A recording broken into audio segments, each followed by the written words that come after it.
I'm excited to welcome my two guests here, Rick and Ron. We're waiting on Mario. We're going to go through and have each of them introduce themselves. We're really going to connect on this class is Race, Crime, and Justice.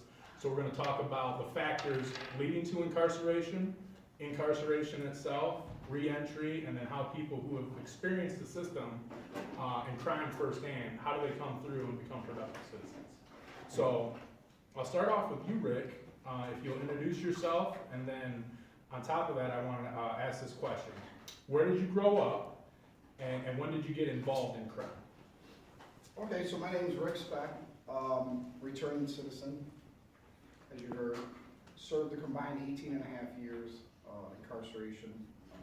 Been on parole for 21 months after serving 15 years consecutively. For the crime I was convicted was essentially I impersonated a federal agent and was raiding DEA, drug houses dressed as a DEA agent. So for that, I served 15 years. Grew up on the east side of Detroit, moved when I was young to the East Detroit area, which was still borderline Detroit. And the question was what led up to? What led up to you being involved in crime? Well, after many years of thinking about that very thing, because I have been incarcerated multiple times for multiple crimes, for me, it was not having my father there on a daily basis. My parents divorced when I was young. I think I was like 1. And so I don't have a memory of them, but I think for me, part of what was missing was that family unit. So I think that was a huge factor. And there was some influence as well from my peers, and even some family that were involved in the fringes of the criminal world. Okay. Thank you, Rick. Ron, so same thing. Where did you grow up? Introduce yourself, and when did you get involved in crime? My name is Ron Simpson Bay, and I'd like to first say it is an honor and a privilege to be here among you today. I thank Aaron for inviting us in, and I thank you for allowing me to share this space with you today. My story began, I'm originally from Flint, Michigan. I'm currently living in Detroit, but I'm originally from Flint. And in 1985, I found myself standing at the intersection of race and criminality in America. I always say race and prosecution in America. And what happened, I ended up being run over by the bus called prosecution, and I was sent to prison for assault with intent to commit murder on a police officer, a Flint police officer. I served 27 years straight in the Michigan Department of Corrections. I got out in 2012 after the federal courts reversed my conviction.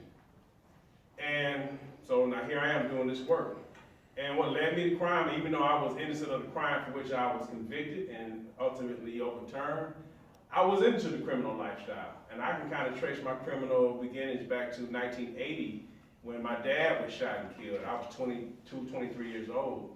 And I was working at General Motors at the time. But my dad was shot and killed, and he'd been in the home forever. Him and my mom had been married for like 25 years.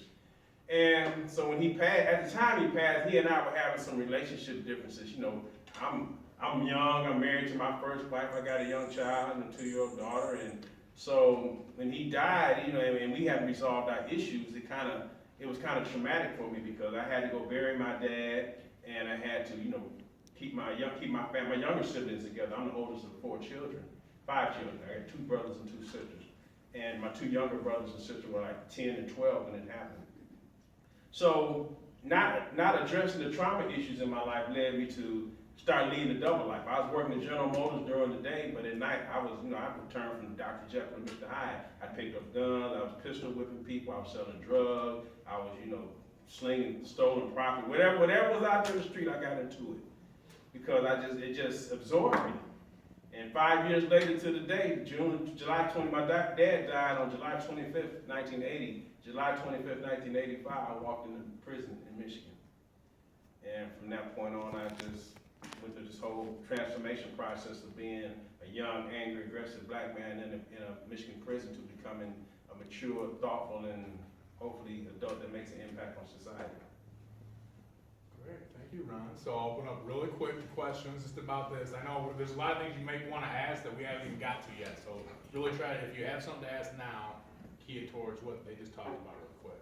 So I'm assuming that the environment really, like, made a big impact on your behavior and how you make those plans, right? Oh, absolutely. I mean, we often say we're a product of our environments, and and when you're young, your environment has a big influence on you.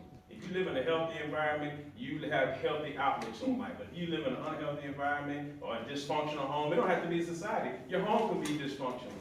And that's what you come up with, then that's gonna be reflected in your attitude and your actions. And that surely was the case for me. What motivated you most to want to be a better person? This is for both of you. Mind me asking? Well, for me, what I didn't mention also in the opening is I am a father, so I have 2 daughters. And so the greatest motivator for me was my daughters, by and large, that was it. That and my faith, the person I choose to call God, was also very huge in it for me. That to me, I think helped me to remain human in a pretty inhuman world. I mean, even though I lived in a dysfunctional home, I always felt like I had something to give to humanity, like you said, and being in prison makes you see the whole inhumanity of not just prison, but our society as a whole. So wanting to make a change in that made me, made me change my attitude on how I was gonna live from that point forward. It's kind of for both of you, but more for you. In light of the fact that you spent so many years in prison, there has to be some bitterness there, especially when it comes to you being, your outcome being overturned. Mm-hmm. So how did you channel that bitterness into what you do today? Well, I mean, there's no bitterness. Now, people, they automatically think that I'm bitter because I was there for 27 years. And I always say that Well, I might have not been guilty about what I was charged with, but I was guilty of a whole lot of other stuff I could have gone through. So, it was kind of like I got what my hand called for. You got the short bit. Yeah. You reap what you sow. Exactly. I reap what I sow. And so, I used my anger. In the first 5 years, I was very angry in prison because I was innocent and I was like 27 years old and I was aggressive. So I took all that aggression out on the people and the things around me. But it took me 5 years to work out of that, and I used that for fuel for my transformation. And that comes through reading books. I read a book by Dr. Naeem Akbar called Visions for Black Men, and it talked about the transformation from male to boy to man. And I used that as a blueprint for my transformation. You said you had one? Yeah, basically you kind of went into my question in terms of, can you elaborate to folks here what that transformation looks like, being in your cell, being in this environment where you have a lot of individuals who tend to put on this cloth as if they change. They're going to service, they're doing this, selling steel, doing blah, blah, blah, but really not consistent in terms of that transformation. So can you elaborate what that looks like? The thing about being in your cell, and anybody that's done any significant amount of time, even short amount of time, being in your cell makes you get real self-reflective. And one of the hardest things to do is look at yourself. When you get into a cell and you're taking your TVs away from your radio, now you got the magazines and books, you start doing a lot of introverted self-thinking. And if you have the courage for truth, you make up in your mind and say, well, am I going to be a good person or am I going to be a clown, a bad person? And some people still try to straddle their fence. They try to put on the facade that they're going to be, upright and righteous and try to do the right thing. But as soon as they get in better conditions, they forget that and revert back to their own selves. For me personally, the worst thing for me is being a hypocrite. So when I decided that I was going to do the right thing, I put all the other nonsense away. And you talked about being bitter. Another part of my story is that on Father's Day in 2001, I was sitting in a prison cell in Lapeer, Michigan, waiting for my 4 children to come visit. I have a son and 3 daughters. And my son was 21 at the time. And so I'm waiting for them to come visit, and because I talked that morning, Dad, I'm bringing the girls up, we'll be there in a little while. I said, okay, great, glad to see my children on Father's Day. So time go by, they never show up. So I make some phone calls that evening, where's everybody? And I couldn't find anyone. My ex-mother-in-law, I called her, she said, you haven't heard? I'm like, no. She said, Ronnie, my son had been shot and killed by a 14-year-old juvenile in the streets of Flint, Michigan. So that really tested me. Was I going to be, a hypocrite or true to the things I had advised other people in similar situations over So I had been in prison like 15 or 16 years at that time. So that for me, it's just a matter of being true and genuine to myself and to the things that I believe. Okay, one last one, and then we're gonna go on to the next question. How difficult was it for you guys to, coming out, because you both served a significant amount of time, how difficult was it for you to get readjusted to? All right, I'm gonna freeze you on that. We're gonna say that one till later, because we're gonna talk about Okay. reentry towards the end. Okay.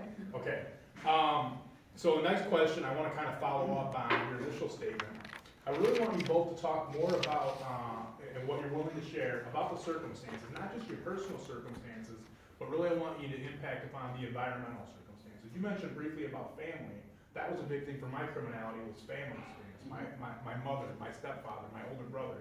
It was a familial thing, criminality. It's something I learned as a child. Again, not to take away accountability for our own actions, but I want you both to talk about like demographics, your area, how that really impacted you in your development, particularly in your younger years, that kind of led you down this road.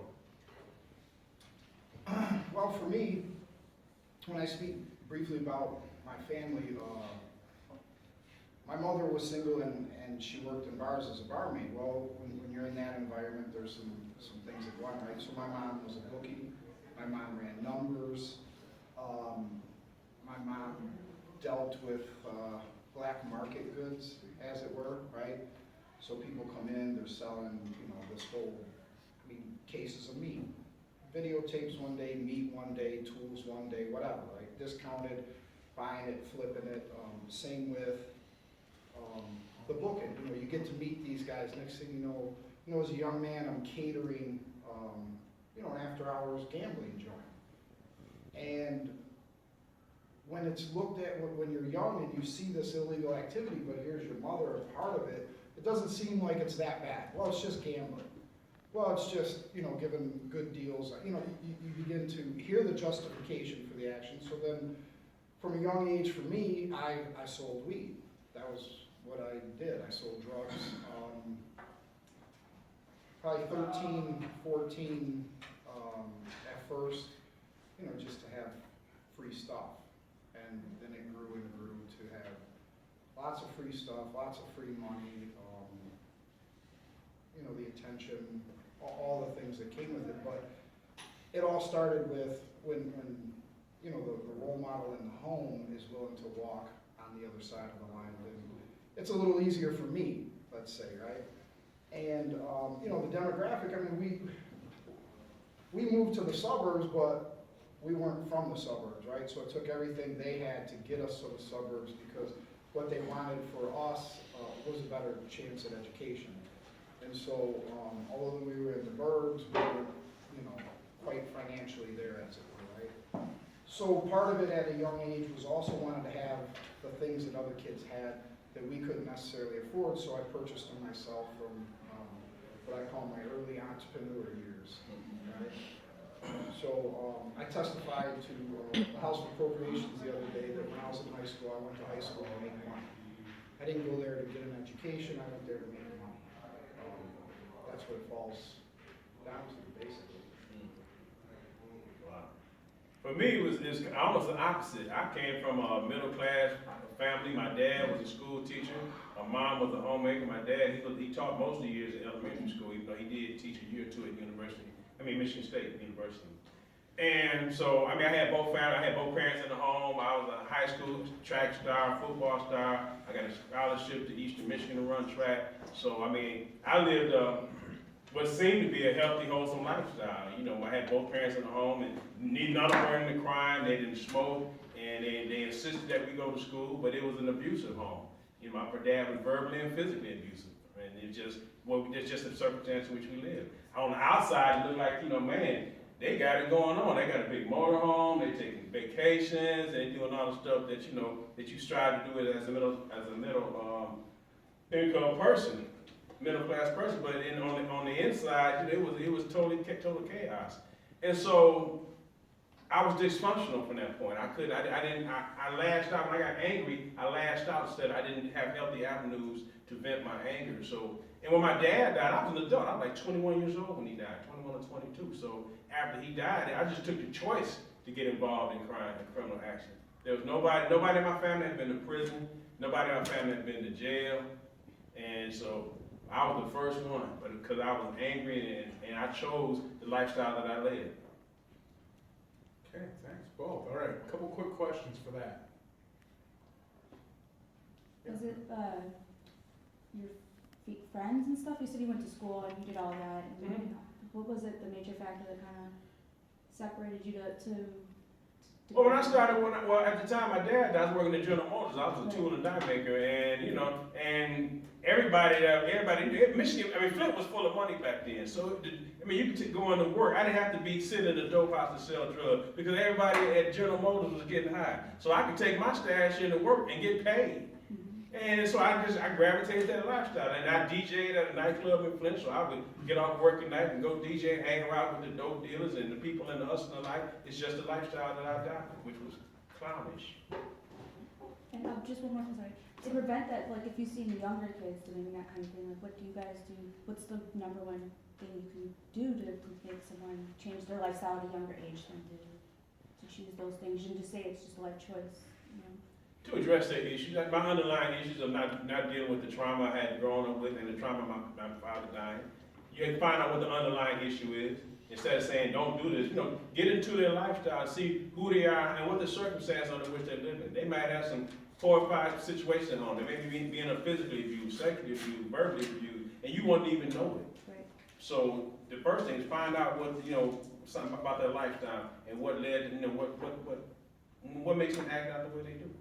Yeah, for me, I work a lot with youth right now as well, and I employ some youth. They've been deemed the whole at-risk. I really don't like that term a lot, but everybody kind of understands it today when you say that. And what I like to do is just simply ask questions and listen.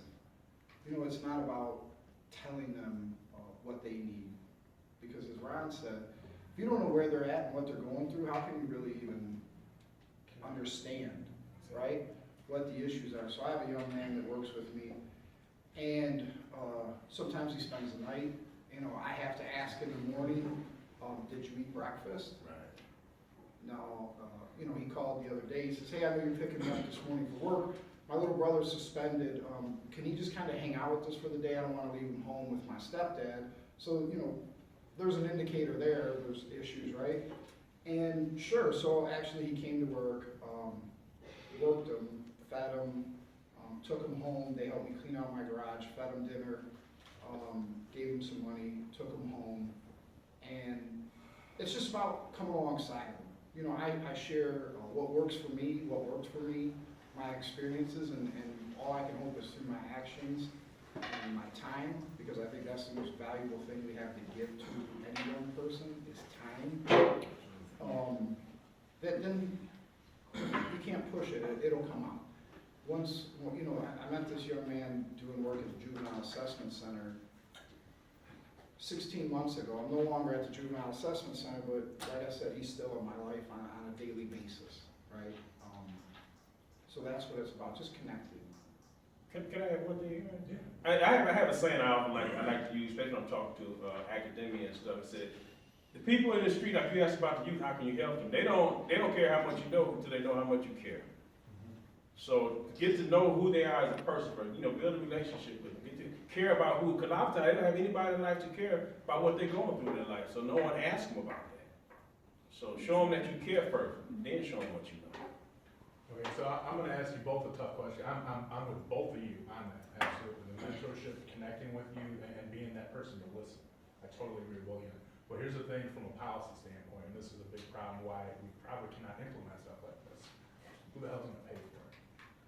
All these individual interactions, how are we going to get the money to create what these kids need, what they're not getting, a lot of times often not from good family structures at home or the neighborhoods that they're growing up in. How are we going to pay for something like this?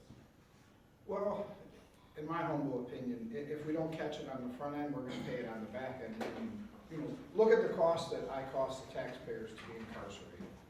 Okay, so we're talking, what, $650,000. And that's just to house me. That's not counting what came along with it, with my children, with financial assistance at one point in their life that they had to receive.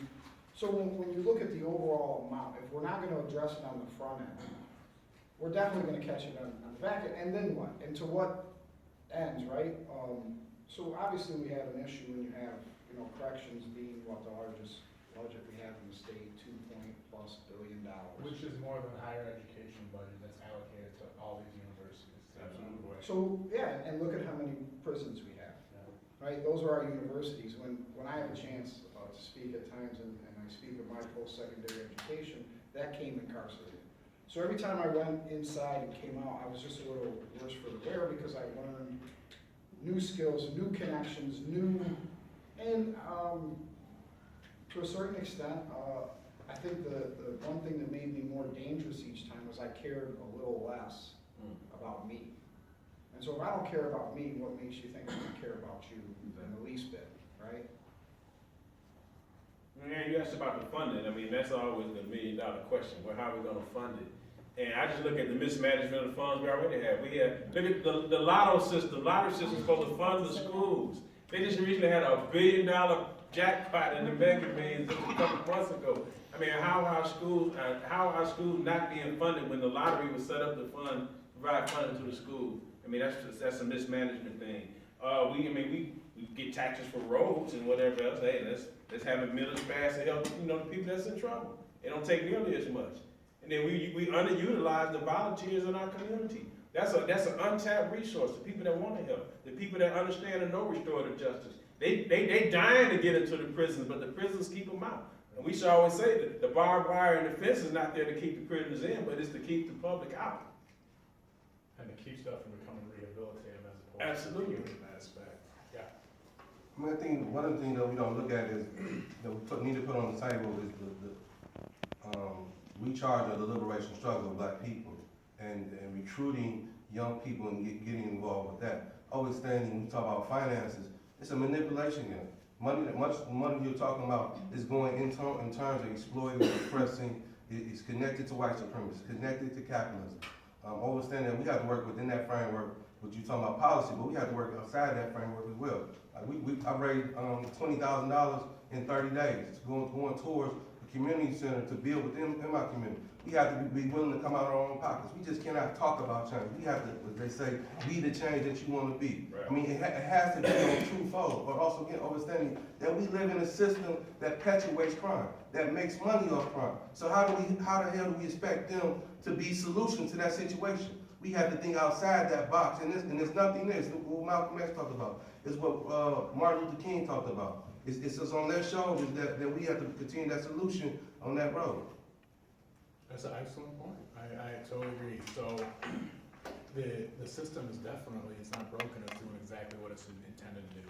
So it's definitely a problem. I agree. We need to go outside of the box and grassroots organizing and getting, like you both mentioned, and you mentioned, we gotta get the community together to find these funds. But I'm just playing the devil's advocate here and just kind of saying, because that's what we get these really heavy conservative individuals who say, you know, we don't want to pay for something like this. It's not worth it to invest $1 now to get, you know, $100 return in 10 years. We don't want to do that. We don't want to spend that dollar on early childhood education. We don't want to spend that time. Even as it relates to post-secondary education opportunities for men and women that are incarcerated, there's studies in other states that have proven, you know, that recidivism is minute at best when you give them an education, when you give them the tools, right? Whether or not that's any kind of trades or college. You know, we don't have that in this state. You know, and I agree. I always echo what you said. The system is working just as it was designed to, in my opinion. Yeah. You know, because if I can see various solutions to different issues, and I'm really not all that smart, then how can people so much smarter than me and with the power to implement and make decisions to change, how come they don't see it? And how come it's not happening? Because it's designed and performing the way they want it to. And they don't want that change. They don't want to see that. Well, I mean, that's where I'm going. I mean, part of it is not so, I mean, the system is kind of jacked up, but it's more the people that operate the system. I mean, you have to change, that's why the job I just left at American Friends Service, I mean, we focus a lot on heart and mind change in the community. Because we talk about sustainable criminal justice reform, and to make it sustainable, you have to have the people of the community buy into it. Because laws and policies can be changed with the stroke of a pen. But if you get heart and mind change, people such as yourself and your parents and your community to become aware of who's in prison, why they're in prison, and, help, and become involved in the rehabilitation process, then the system will shift with the hearts and minds and attitudes of the people when they shift. Okay, good. So now this is kind of like leading into my next question. So I really want to hit on, you both mentioned that specifically though, how long you were in prison, but more in depth is what was it like in the penitentiary? And we're talking a lot about that now, the lack of rehabilitative program and stuff like that. So for me, when I was incarcerated, I know there was very few substance abuse programs, post-secondary education, GED, whatever it may be. Back in '94, they took away Pell Grants, which was an incredible opportunity for individuals who were incarcerated, where they were actually earning college degrees. They were improving their chances, and there's no academic study that says someone that gets educational opportunities inside a correctional facility becomes more dangerous upon release. In fact, it's quite the opposite.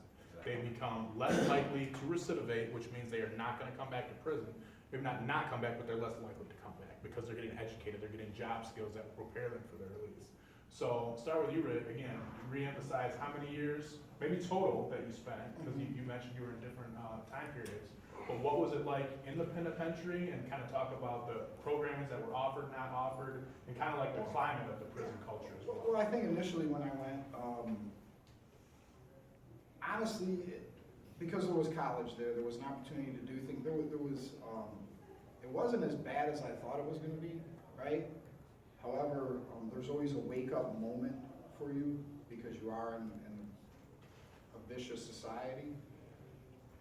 But at the same time, there was, we had personal clothing, and it was almost as if, hey, get comfortable, you're going to be here a while, so, we'll give you these niceties and keep you busy. And then when I went home and subsequently came back, it was a whole shift. There was no education, there were no personal clothes. There was this big reform that had happened, right? And basically it was taking away the things that they had given us, stripping away, right? And to me, it was almost like now we were further dehumanized. And I believe that was done with a purpose. So now I'm not wearing regular clothing, but I'm in the uniform, the blue, the orange, with my number stenciled on my back, so I'm easily identifiable by my 6-digit number. And as I went on with it, you see these culture changes. I was in the state prison, then federal prison, then state prison again, and it was different each time. Even in the federal prison, it's such a different. It's not neighborhoods, it's not sides of the city. Now you're dealing with the whole country, so you have whole states are pitted against each other, so to speak, right? So it's not just about a neighborhood thing. So there was all these different things that I noticed, but there was certainly more opportunities in the federal system for a guy than there was in the Michigan Department of Corrections, especially now. I believe, I've succeeded in spite of the system, but not because of. But the transformation began for me approximately 5 years before I was released, is when I really made a conscious decision to change my life the way I lived it. And that was through a volunteer program. That wasn't a state-funded program. That was through, somebody coming in and giving their time and resources to a group of men. And that fundamentally changed my life, but that wasn't a state program. For me, like I said, I was living for 27. When I went to prison in 1985, there were lots of opportunities in the Michigan Department of Corrections. They had college, Pell Grants were available. They had vocational training programs. You could learn a vocational skill, auto mechanics, horticulture, welding, building trades. And they had all kinds of stuff going. And that was right at the beginning of the Get Tough on Crime. It hadn't quite set in yet. They had passed the laws, but they hadn't kind of gotten to the practical end of applying them yet. So I was able to see the transformation he talked about while he was gone and came back, from when the Tough on Crime stuff started to be implemented. And they took all that stuff out of the prison. Back then, when I first went in, they had prison factory jobs where you could make enough money to hire a $10,000 attorney to help fight your case.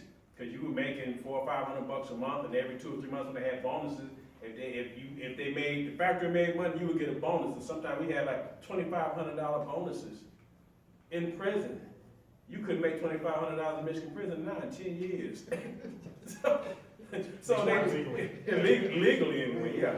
So they took the resources and opportunity, they took the jobs out, they took the college out, they got rid of the Pell Grants in '94, and they did all this restrictive and mean-spirited stuff to just wipe out any type of rehabilitative obligations that you thought you had.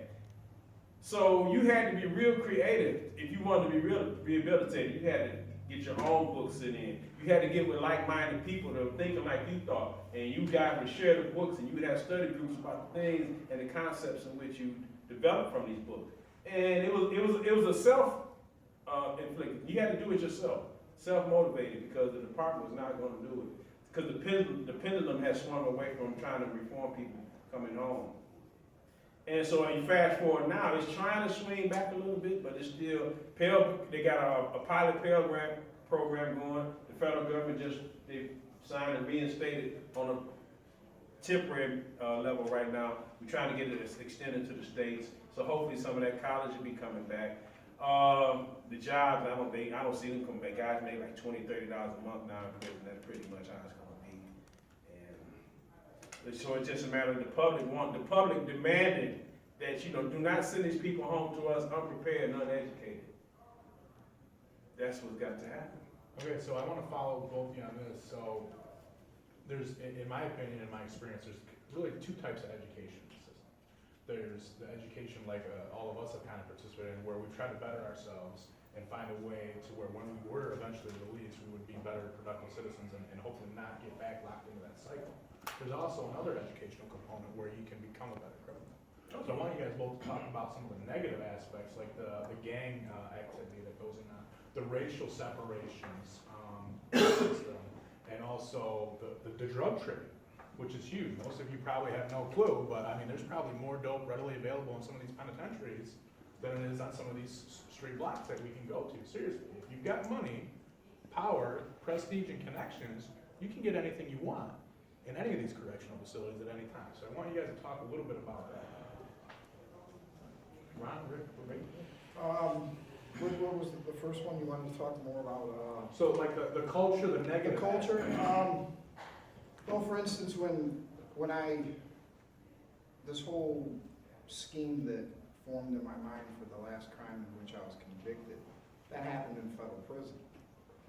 Right? That was the like-minded that I was around, and as I said, I made connections in prison that I used when I got home in relation to drug trade. And as far as the gangs, although I never was in a gang, I was associated with some men that were through another organization inside the prison system called Hispanic American Striving Toward Advancement. Yeah, commonly known as HOSTA, which I had ran at some facilities, and it was founded on trying to do good, right? Founded on trying to help other Latino men coming through the system to kind of give them some cultural perspective, but also it was, we were a group, so we looked out for each other. We had each other's back. And a lot of times, men that were a part of this were from various gangs. So I was always loosely associated with gang members based on that and taking an active role in that group. And for me, it was always walking that line. Like you had the full intention of doing everything to kind of help in that community inside. But there was issues that came up where, there were certain beefs, somebody disrespected so-and-so, so, what happens next? Well, he has to leave the yard, so how does that happen? So those kind of things when you're involved, it's funny that when you look back that something as heinous as stabbing a man is just talked about, like who the Tigers playing today. Exactly.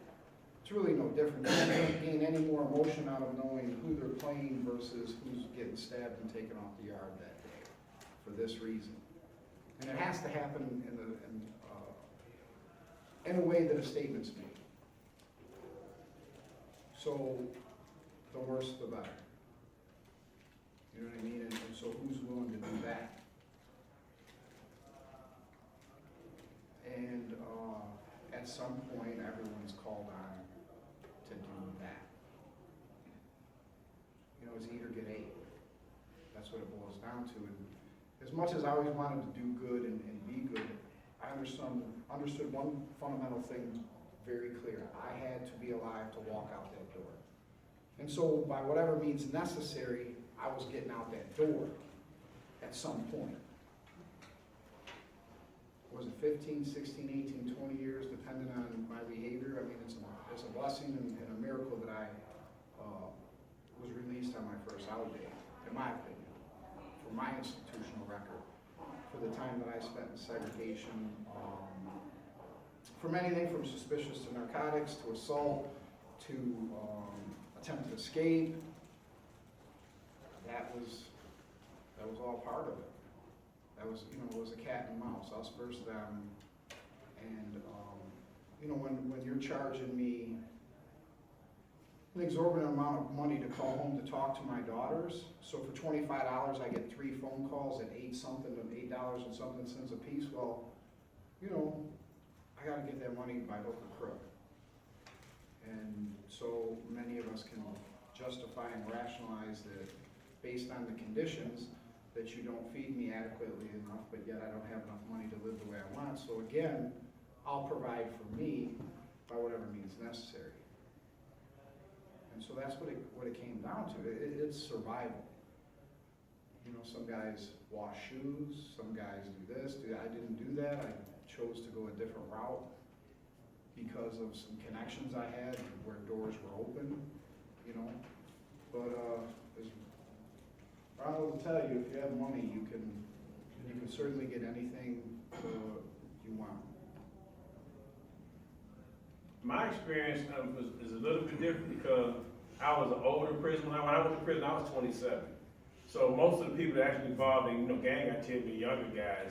And I went to Jackson behind what they call Central Complex, and at the time, you know, that's where they put the older prisoners. There wasn't very many young guys there, so I was never really exposed to the gang activity. So it was funny because I think I turned about 29 or 30, some guy called me old school, and I was like, what? Who the hell is old school? So my experience as far as, you know, that part is kind of minimal. But I mean, in my travels, I saw some of the activity. I saw the racial animosity from time to time. The thing about prison, though, prison's kind of equalizing. You know, you don't see, you know, you might walk down the street and a white guy drive by and want to throw a rock at you, or call you out your name, or want to confront you. In prison, because the numbers are flipped, you know, they're the minority in there. It's like you don't see a whole lot of that. At least not in Michigan prison. You know, you like to say the federal prison is a little different. They kind of click together. But Michigan State prison, you didn't see a lot of that. You would run into it a little bit because you have a few Aryan groups that, you know, 4 or 5 of them at a facility, and they would click up together. And every now and then, it'd be a little skirmish around some racial stuff. But I was able to escape most of that because I had some college education. And when I went to prison, there was 66% of Michigan prisoners did not have a GED. So I went to prison with some college education, like I was gonna be king. You know, I had an associate's degree, and I was still young. I was aggressive, so I figured, well, I'm gonna rise above it, and I was able to. I took paralegal classes. I became a paralegal. I worked at Prison Legal Services in Michigan as a paralegal, working on criminal law cases and administrative law. I became a named representative on the largest class action lawsuit in Michigan on the prisoners we have. So my path took a little bit different path. I try to advocate to make change through positive actions. Yes, sir. Can you elaborate on men such as my father and the significant role that they played in terms of helping guys make transformation?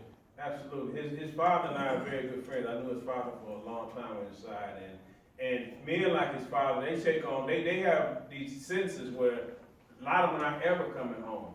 but they make up in their minds that they want to be community stakeholders to their community out here. And from being a community stakeholder, from their attitude, they take that to mentor the younger guys coming through with these bad attitudes.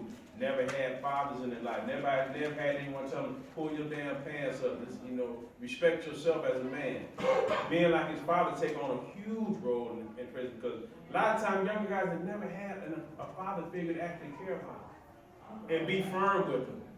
They've gone through the system and mishandled all these years, but men like his dad and other guys I knew and myself, we would take the younger guy and we would set up programs, not rely on just what the prison provided. We would set up enrichment programs for them to go through in various organizations because at the time, I was the head of an organization called the Moorish Science Temple of America, which is an Islamic organization within Michigan Prison. And so I was one of the leaders. And myself and his dad, we would set up programs for the young men to come within our organizations. You didn't have to be a member of the organization, but we would set up programs for you to come in and learn and write reports and learn how to be, we call it male responsibility. That's great, and that reminds me of my own incarceration, Ron, because I was that young punk kid going into the system. 18-year-old kid, violent since I was this high, and violent confrontation with law enforcement. I thought I was fucking God. I don't know how else to say it. And I did my thing, and what I appreciate was a lot of the lifer prisoners the old school convicts, that took me under their wing, and they taught me about law. They taught me about public policy, and they had, where I was, programs like that too, where for the first time in my life, I had a positive male role model who some of these men have done some pretty serious stuff, some of whom have taken lives and were never gonna get out. But these men instilled in me positive values to serve my community, to help others in the system, to kind of encourage some of these other younger kids that were in these cliques, committing violent acts out in the yard, running the dope trade and all that, to kind of bring them in and show them, there's another path. So I was brought in very young, after a couple of years of fighting with the police, going to solitary and all that. After I slowed down a little bit, I got into an industries program too, and learned stuff from a lot of the older gentlemen. Well, for me, as I said earlier, the last 5 years, when I was given a specific set of tools, and they made this paradigm shift to me. Actually, when the paradigm shift happened was I was teaching a class, 25 men, and as this guy, we had just been back and forth, weeks on end, and we're talking about ethics, and we're talking about integrity and honor, and when he got it, that day, when I seen it, okay, we're there, I realized for me, this is what I want to do for the rest of my life. So we took a very small program that was funded by the Prisoner Benefit Fund, which is the money that is basically raised from our store goods, and with I think $1,000 or $750 budget for the year, and we had 3 classrooms going 90 days with 25 guys, and then that grew to 4, then to 5, then to 6, then to 7. But initially we were a core group of 25 men that began this training in these certain disciplines of critical thinking, effective communication, conflict resolution, all these different pieces, and we began to teach. And it grew and it grew and it grew, and we developed a housing unit there in the prison where it was okay to learn, where it was good to read and to be able to have intelligent conversations that weren't all about glorifying our past criminal life, objectifying women. It was just a different vibe, and we had positive quotes up on the wall that we had painted with artwork, and we literally transformed the environment in which we were living. And people thought we were nuts. They told us it would never happen, couldn't happen, and it did happen, right? Because we had someone from administration and a deputy warden and a counselor and a couple other people that weren't afraid to do something and try something differently. And so in some cases we rehabilitated men, but in most cases we habilitated them. Because to rehabilitate them means to bring back to life what you have, right? What if you don't want to bring back to it? What if what I have I don't want, right? So now I need something new. So we have to pour into them. And as you had said, it went further. So then we said, well, this isn't enough. The men loved it so much. This isn't enough. So we need to add to this curriculum. We need to make it a 6-month program. we developed our own expectations for people that are gonna be in the program that far exceeded anything the Department of Corrections had, right? And in our housing unit, it was the only time done in the history of the Department of Corrections where we didn't have a critical incident for 1 year. Then that lasted 2 years. Well, the main concern always was, well, what happens when these men leave, right? Well, as one of the leaders of the group, you know, you try to reproduce yourself. But again, it's all about like-mindedness. And so unfortunately, it began to get watered down as more from that particular core group left. It started to become more business as usual type thing. You know, it's just something to pass time. I mean, we were extremely serious about it. We loved it. It was our passion, so much so that it's the same work based on the same curriculum that I'm doing today. But that is what, you know, because each time I taught it, I learned. I learned from, you know, my students, their perspective, their stories. And so I continuously felt like I learned more than they did. And I did this 7 nights a week for about 5 years straight, and that's what pretty much was the pinnacle for my transformation, that right there. That's great. I'm gonna steal some curriculum from both of you. All right, let's just do 1 or 2 quick questions if anybody's got anything on that part. Okay, we're good on that? Yeah. Go ahead. No, we didn't necessarily go in depth about the drug trade. Yep. Can you talk about in terms of like the guards, the role the guards play in that? Yes, I was very, gonna thank you for that, yes. Let's talk about that. Absolutely. People, I mean, drugs in prison is prolific.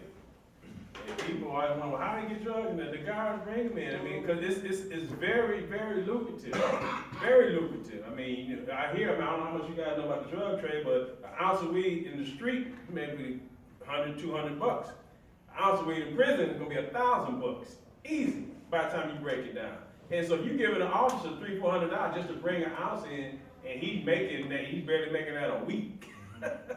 He's gonna do it. If he's moving for 2 or 3 people, he can easily make $1,000 in one swoop. With a package that ain't no bigger, smaller than his body, no bigger around, he can stuff it in his shorts and walk in with it. And trust me, they do it. They risk their jobs to do it. And in 2009, I think it was, they eliminated cigarettes. So they didn't have to worry about bringing weed in no more. Cigarettes became a top commodity. A pack of cigarettes was $100. A single cigarette was going for $10 in prison when they first got it. And officers, they could walk in with that and wouldn't have to be worried about charged with a crime because tobacco is not illegal. They might get, you know, they might get reprimanded by the prison or you get some kind of fine, but it wasn't a criminal charge. Recently that's changed though, right? Now Yeah. tobacco is on prison grounds. That's Yeah. technically, Come on, Mario. Mario, come up here, brother. Little car trouble. Yeah, Excuse my lateness. so the pervasiveness of drugs in prison is quite prolific. So you think it's due to the economically, like, because you're not getting paid enough, or just, is it just something that criminality is just driven? Like, what if they just do that? Or you think it's mostly because they're not getting paid? Who, the officers? Yeah. Well, it's a combination of things. You know, some people just like risk taking. You know, and gambling, and I laugh because gambling in prison, there's a lot of gambling goes on, but they gamble for a little nothing, a 10-cent ramen noodle soup, a stamp when they had stamps, a deodorant or soap. They just gamble for the thrill of gambling. They wasn't winning nothing. What you gonna do with 100 bars of soap? So I mean, it's the same thing with the officers. I mean, some people just have that desire to be in that risk-taking life. And if you monetize taking a risk, that makes it even easier. If I can walk out with $300-400 for walking and taking a chance and walk through the gate with this little weed on me or some cocaine or whatever, I'm gonna do it. Well, I think what we lose sight of a lot of times is we're just human beings. Exactly. Okay, they're people. Some good, some not so good, right? Doing their job as they were taught, and in some cases that's inhumanely, right? In other cases, not so much. But guy gets divorced, down on, you know, no different than why some of us make some of the decisions we made, right? Some of us just had it in us. So, you know, just because they got a job as a prison guard didn't mean they lived a spotless life. Just means they didn't get caught, they got a GED or high school diploma, and, you know, they were able to do 25 sit-ups and push-ups, and there they go, right? Yeah. A lot when I came back through, were ex-military, so some of them obviously had a different perspective on how they thought they were gonna address us. And they found out that we generally, when we talked to that way, didn't come back with yes, sir, or no, sir, right? But, in some cases, you know, it was just opportunity. Absolutely. Have you guys ever had a time where like a correction officer gets caught and he's actually in the facility, like, or he's known for that? They would be put in something called protective custody. Okay, I was gonna say. Very that. often, more than not. But Yeah. yeah, there has been prison guards who have been caught up. I can't think of one right off the top of my head, but yeah, certainly. They have to Oh, be there's a like lot. Yeah. solitary kind of. The protective custody is basically they would put in solitary confinement sometimes, or they would move them to a certain part of the prison. And maybe we'll connect on that here a little bit about prison hierarchy, where someone who may have raped a bunch of children or did a crime that would be on the lower spectrum of a hierarchical status, where they need to be protected, or if someone informed against another prisoner where they feel their safety is at risk, so they would exclude them from the general population, knowing that something would probably happen to them and their life may be in danger. So, yeah. Don't the guards usually tend to like, you know, kind of get involved in that type of thing too? Like, you know, you might bring them into like even like the detention center before they even get arraigned. And you know, I remember I was in there for a ticket. I swear to God, the guard just came up and said, "We got a rapist coming in." So you know, and everybody just cried. I'm like, so what did you do? Yeah. You know, so Yeah. guards have a pretty big part in, you know, just in terms of like how the whole way prisons The work. hierarchy. Sure, they can certainly instigate things, and I'll open up to the rest of the panel, but for the most part, we already know. And people like Ron, who were legal beagles, and that was my thing as I grew up, you know, learning the legal beagle thing, we already know pretty much everybody's case right off the rip. When they walk in that door, before the guards even have a chance to put it out there, if they don't like someone, the legal beagles have already put it out there, what someone's in there for, how long, for the most part, they know. So what I want to shift over to, I want Mario to introduce himself. We've been talking about kind of like what's led up to you getting in crime, how much time. Maybe Yeah. just touch on If you can squeeze like the Real first couple quick, questions. I was just curious, what class is this? Criminal justice what? This is race, crime, and justice. But under criminal justice umbrella, no? Yes. And what number, what year? Well, most of you guys Is are this one? years or is this? Oh, I was thinking. 470, Upper 470. It's a You upper said level, 470, yeah. is that Yeah, first this is year? upper level. So for the most part, are you, women and men criminal justice majors? Yes. For the most part? Yes. No, I see you sleep back there, you said no, what's up? No. Oh, you meditate? Oh, you meditate. You got Buddha back here. No, what for real, what's your major? Biology, okay, I was just curious. What's that? I said no. No, what, you're not biology? No, I'm not into criminal justice. Okay, get it. That implies, okay, what are you into? I'm gonna go to the next question. I'm a revolutionary. Oh, you Yusuf? Yes, I am. Hey, come here, man. Hey, I was gonna whisper to y'all, say, is that Yusuf back there? What's going on, man? What's going on, man? Hey, excuse me, I'm sorry about that. Hey, I was wondering, I was gonna whisper to you, I didn't want to be rude. Yeah, okay, so, Are you able to take over this is my brother Che back there. So, I was just curious, approaching all these, I wanna know, first and foremost, I wanna know what your guys' state of mind is in terms of why you take this class. You know, for example, I'm in a supply chain management class because I have to be, right? Right, or I'm in a taxation class because I wanna be, there's a difference, right? So yours is a prereq, right? So we have to take it. Right, so my point is the why is very important. The why is very important. Why you do something is very important, right? So I just wanted to understand before I approach you guys, because first and foremost, I'm sitting here because he asked me to. Second of all, because this is my work, this is my purpose, to try to connect the otherwise disconnected. So what we're doing right now is a reflection piece in terms of trying to build a community rapport with people who really aren't, rather directly or indirectly familiar with the criminal justice system or ex-offenders, right? So what our purpose is try to familiarize yourself with an otherwise unfamiliar population. And we try to do that in a positive light. So I just want to know the why so I understand who I'm dealing with, that's all. Because if I'm here for free, pro bono, to serve my community, because I seen the question, like number 5, what do you do to better your community? My first question was, what do you do to better your community? But for real though, I wanna know who I'm talking to, and I value my time, because you got 86,400 seconds in a day. We all do. That's the equalizer here. And so I value my time. I put a high value on my time. So my name is Mario Bueno, obviously, right? Well, he's a ticking bomb. Give him a job here next week. Well, I've been under a lot of stress the past 24 hours, so I'm trying to, and I got taxation midterm in like 2 hours I ain't even studied for yet. So forgive me. No, on a serious note, started from the common variable in terms of the broken home, suffered like problems with the lack of a positive male role model. Started selling drugs when I was like 12, 13. By 15, I was a stick-up kid. By 16, I was robbing 25, 30-year-old drug dealers in the hood. That's what I was doing. I was a stick-up kid. I just didn't wear the Kevlar like he did, you know? So, unfortunately, during the commission of such a drug deal turned armed robbery, I took a man's life. I served 19 consecutive years in adult prisons, 16 prisons in 19 years, from the age of 16, a little over 3 years in solitary. That's number 1, 2, 3. The reentry process. Yeah, Well, I'm gonna tell you another reason why I'm pissed off is I've been looking for you guys for about 30 minutes. and I know, for real, and I asked 4 employees where you guys were, no one really wanted to help me. And so that reminded me when I first came home, the first month I was home, I came to this place and asked to come into this university. And they told me to come back in 24 months.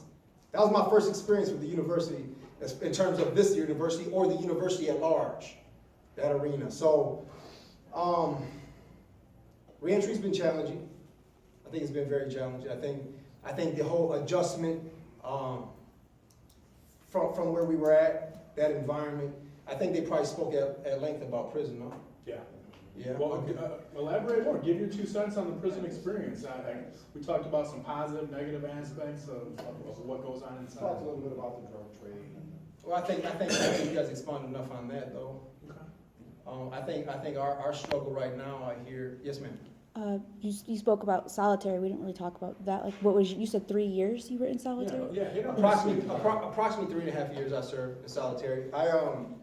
I did a year in solitary confinement at age 16. Faith, 16. faith. I stand on an unshakable faith. That's right. I care not what my physical eye sees. I go with the unseen. And that being said, that's what our company focuses on. We started a company that focuses on internal locus of control, focusing on core values, how people look at things. We firmly believe that vision is everything. That what you see, you invariably do achieve. So that is how I survived. Does that satisfy your question? Anything else? Nada? Oh, no. Okay. So continue on. Okay, so, so basically, so when you first come home from prison, talk about the parole and the reentry process. You know, how was that like? Mario just expanded on that a little bit, how he was excluded from this university because of his record. And I've faced some of that myself, not at this university, but other universities, jobs. It took me 6 years post-release while I was on paper to get a job. My first job was a professor. It took me 6 years to get a job. And I put out hundreds and hundreds of applications. So maybe if all of you could talk about that, like when you first got out, did you struggle to find work? Did you do the fill out the band of box thing that a lot of people like us are trying to fix because we're not checking that box? How important that is to give people an opportunity who've been inside. I'll be honest with you. I know that he's going to speak as well, but I'm speaking for him too. That we didn't even really fill our application. Okay. We came home with the mindset and the mind frame that we're going to create. Make your own job. Yeah, I mean, don't get me wrong. I mean, I've done everything. I'm almost Jamaican for Christ's sakes. I mean, I've had like 7 jobs. True or not true? Yeah. I mean, for real. I mean, and then you know, I go into other sources of investment as well, whether it's rental property, whether it's passive income, vending machines. But I do maintain jobs. By the grace and glory of God, I've landed 2 salary positions now, so I can let go of the other jobs that try to make up one job. The common variable amongst most return citizens is that we have several jobs to try to make one job. Right. Because basically they can hire you at any price. For example, I was an accountant in training and being paid $10 an hour while he was billing at $75 an hour. You know, so while I had 2 other jobs while I was full-time school, I'm in my 7th consecutive semester at Wayne State University, where I've taken at least 4, if not 5 classes since I've been home. So I'm juggling all those things, trying to work 3 or 4 jobs to make one salary. So you're saying just because you're a felon that they can not pay you the same rate of pay? You walk in with an understanding that positionally Okay. you're not there yet. Because entry level, because you don't have the skills, it's like they didn't have you. Well, no, because of the social barriers. Okay. I'm gonna give an example. This bonded. Number 2, if you're on parole, I would love all my employees to be on parole. I don't have to drop them. They're gonna be there on time. They have to maintain the job. Right. So it's really the stigma from society, the social, the media, the program that creates an unequal playing field, that creates the new social caste system. Yeah, legally, they can discriminate against you if you have a record. There's no preclusion that says, so, yeah, you're basically screwed going in. I mean, for me, as I said, 21 months. I just reported to parole this morning. Yeah, I see them there. I'll You tell them? No, I didn't tell him. That's crazy. So I'm walking out of parole, Mario's walking in, but he's not on parole. With the briefcase to interview. Yeah. So he's interviewing a parole agent today, right? But for me, I haven't had a job yet. 21 months, and by that I mean, we all invariably work for somebody, right? But I've been an entrepreneur from the beginning. I was fortunate enough that my family allowed me a month to get adjusted, right? Not everybody has that opportunity, right? I moved in with my baby brother in Grosse Pointe Park, an area that I'm somewhat familiar with, but obviously being gone 15 years, I was lost. I didn't know how to work a phone. For 3 days, I couldn't change the channel on a smart, this monster 60-something inch smart, I was like, I could turn it on, then they had all these choices, but I didn't know what they meant. So I just set it down, I don't want to break it, right? So for 3 days, for instance, I couldn't watch TV. My brother had to go to work, and then now he's home, and he says, hey, change the channel, put on Sports Center. So I toss him the remote, because I'm embarrassed, I don't know how, right? The first job I actually had where I earned money was I did Mario's mom and stepdad's deck, right? So I power washed both their decks and stained them, and that led to more work, and it was just sporadic here and there doing handyman stuff. I was a skilled painter before I was incarcerated. That was the trade I possessed. So I built on that. Ironically enough, I cleaned some offices for a while. At one point, I was cleaning 3 banks a night, so here I am, that was probably the most uncomfortable job I had, right? Temptation? No, I was always afraid that if anything ever went wrong there, it would be blamed on me, right? So I'm in a bank at night, it's closed, I got keys to the place, I'm cleaning away, Molly Maid type stuff, and it was weird. So it was scary, even though it's just a cleaning job. That was probably the only job where I had a paycheck per se, but that was for a friend, so it wasn't really I could not go, I could go. And so I just began to build up my painting, and with Mario, we had started this company, and we've been volunteering in the community almost the entire time I've been home. We talked about doing what we wanted to do and planned it years before we ever came home. And so we're actually implementing this long-term plan that we thought up in prison. That No, but that's not necessarily true. That's not that we thought, we were living it. Well, yeah, we were living Big it. difference. We were living it before we see that. I'm Actually, curious. They got 2 experts on prison in here. What you guys got us here for? You asked me back there. Right? I don't know at all. They don't know who you are. Yeah, as far as reentry for me, and reentry was a little bit different because my conviction was reversed. I didn't have to serve parole. I went to court. I went to court one morning, and as my conviction had gotten reversed, and they wanted me to go back to trial court. When I finally got to trial court, and the prosecutor was like, well, let's make a deal, and blah blah. And I walked out that day and went home. I didn't have parole. I didn't have probation. I didn't have any restrictions other than not owning a gun. So, but like he talked about, prior to coming home, I had built this support system for when I came home. I mean, I didn't know when I had 50 year sentence at the time. I didn't know when I was coming home, and I was like 27 years into the sentence. But I had built up enough relationships with people on the outside where they were willing to support me when I came home. My mom, she was in her 70s. She lived in a 3-bedroom house by herself, so she definitely wanted me to come move in with her when I got out. So she gave me housing when I got home. One of my sisters gave me a car when I got home. My brother, I didn't get a job right away, but I was good at work. I had worked on cars for so many years. My brother, the youngest brother, he run a garage in Flint, and so I got back into working on cars to support myself until I got a job. I got a job at a place here in Livonia making cooking oil, and I did that for 90 days. They were only paid $8 an hour. That was slave labor. I couldn't support myself. And so from there, I started doing small speaking gigs at churches and universities and stuff, and my name kind of got out there. And an organization called American Friends Service Committee had a job opening to be a program associate, and I got hired to do that job. And basically run a project for them, connecting people doing life sentences in Michigan with the community. And the first 2 years I did it, I was a part-time worker, and paid me 20 hours a week, so I still had to hustle and do other stuff, work on cars and speaking and traveling. And in the past year, I was able to land a job in this organization in New York called Just Leadership USA. And our goal is to cut the prison population in half by 2030 by using those who are formerly incarcerated to get the message out and to be at the policy table.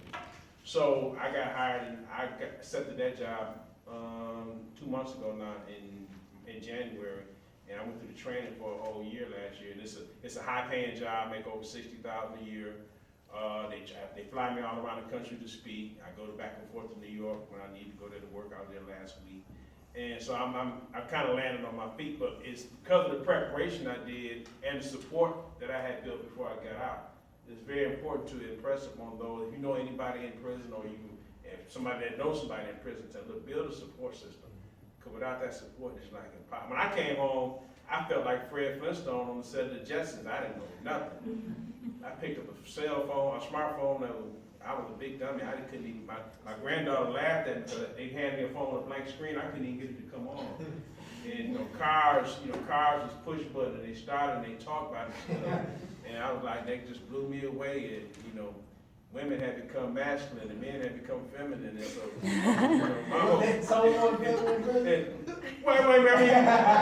society. Well, a lot was feminine. You know how that go. But in society, and it threw me when I came home. The whole dynamic had shifted. And so culturally, I was politically incorrect all the time. I was in culture shock. So it took me a while to adjust. But I used to be able to. So I've been home 15 years. I celebrated that on January 3rd. Yeah, I saw you posted. Yeah, absolutely. Coming home for me, like, it's totally different from them because you're talking about a different time era. Right. Like, everybody's talking about mass incarceration. Everybody's talking about prison industrial complex. Those words was not at the forefront of society when I came home. Right. What year did you come home? I came home in 2001. Oh, wow, that's Exactly. And also, coming home where the guys I did time with, they were still 10, 20 years from coming home. Right. Shaka, et cetera. So building from the ground up. Also, you talk about the interpersonal relationships where a female lied on me. Right? Where she said I jumped on her because I didn't want to be in a relationship, ended up sending me back. And they're trying to re-send me into prison, fortunate enough to beat that. Coming home, now you're angry and you're hurt because you really think I came home after 9 years to jump on a woman. But you figure your way out. As Ron talked about that preparation. For myself, one of the most respected guys from that side of the fence out here, who wrote books, who traveled the country, speaking. Again, I don't talk about those things. I just do it. Do work within my community and making a difference. One of the few guys that went back to my community where I grew up at, where we open a bookstore, where we doing work, where we do annual backpack giveaway, things of that nature, that's having an impact and become a model for other formerly incarcerated men, not only just here in Detroit, but across the country. Right. Amen. You're doing it too. I appreciate that. Yeah. So, for somebody like me who hasn't had the life that you had, I just turned 48 and I went back to school after my kids graduated because I don't want to be a waitress for the rest of my life.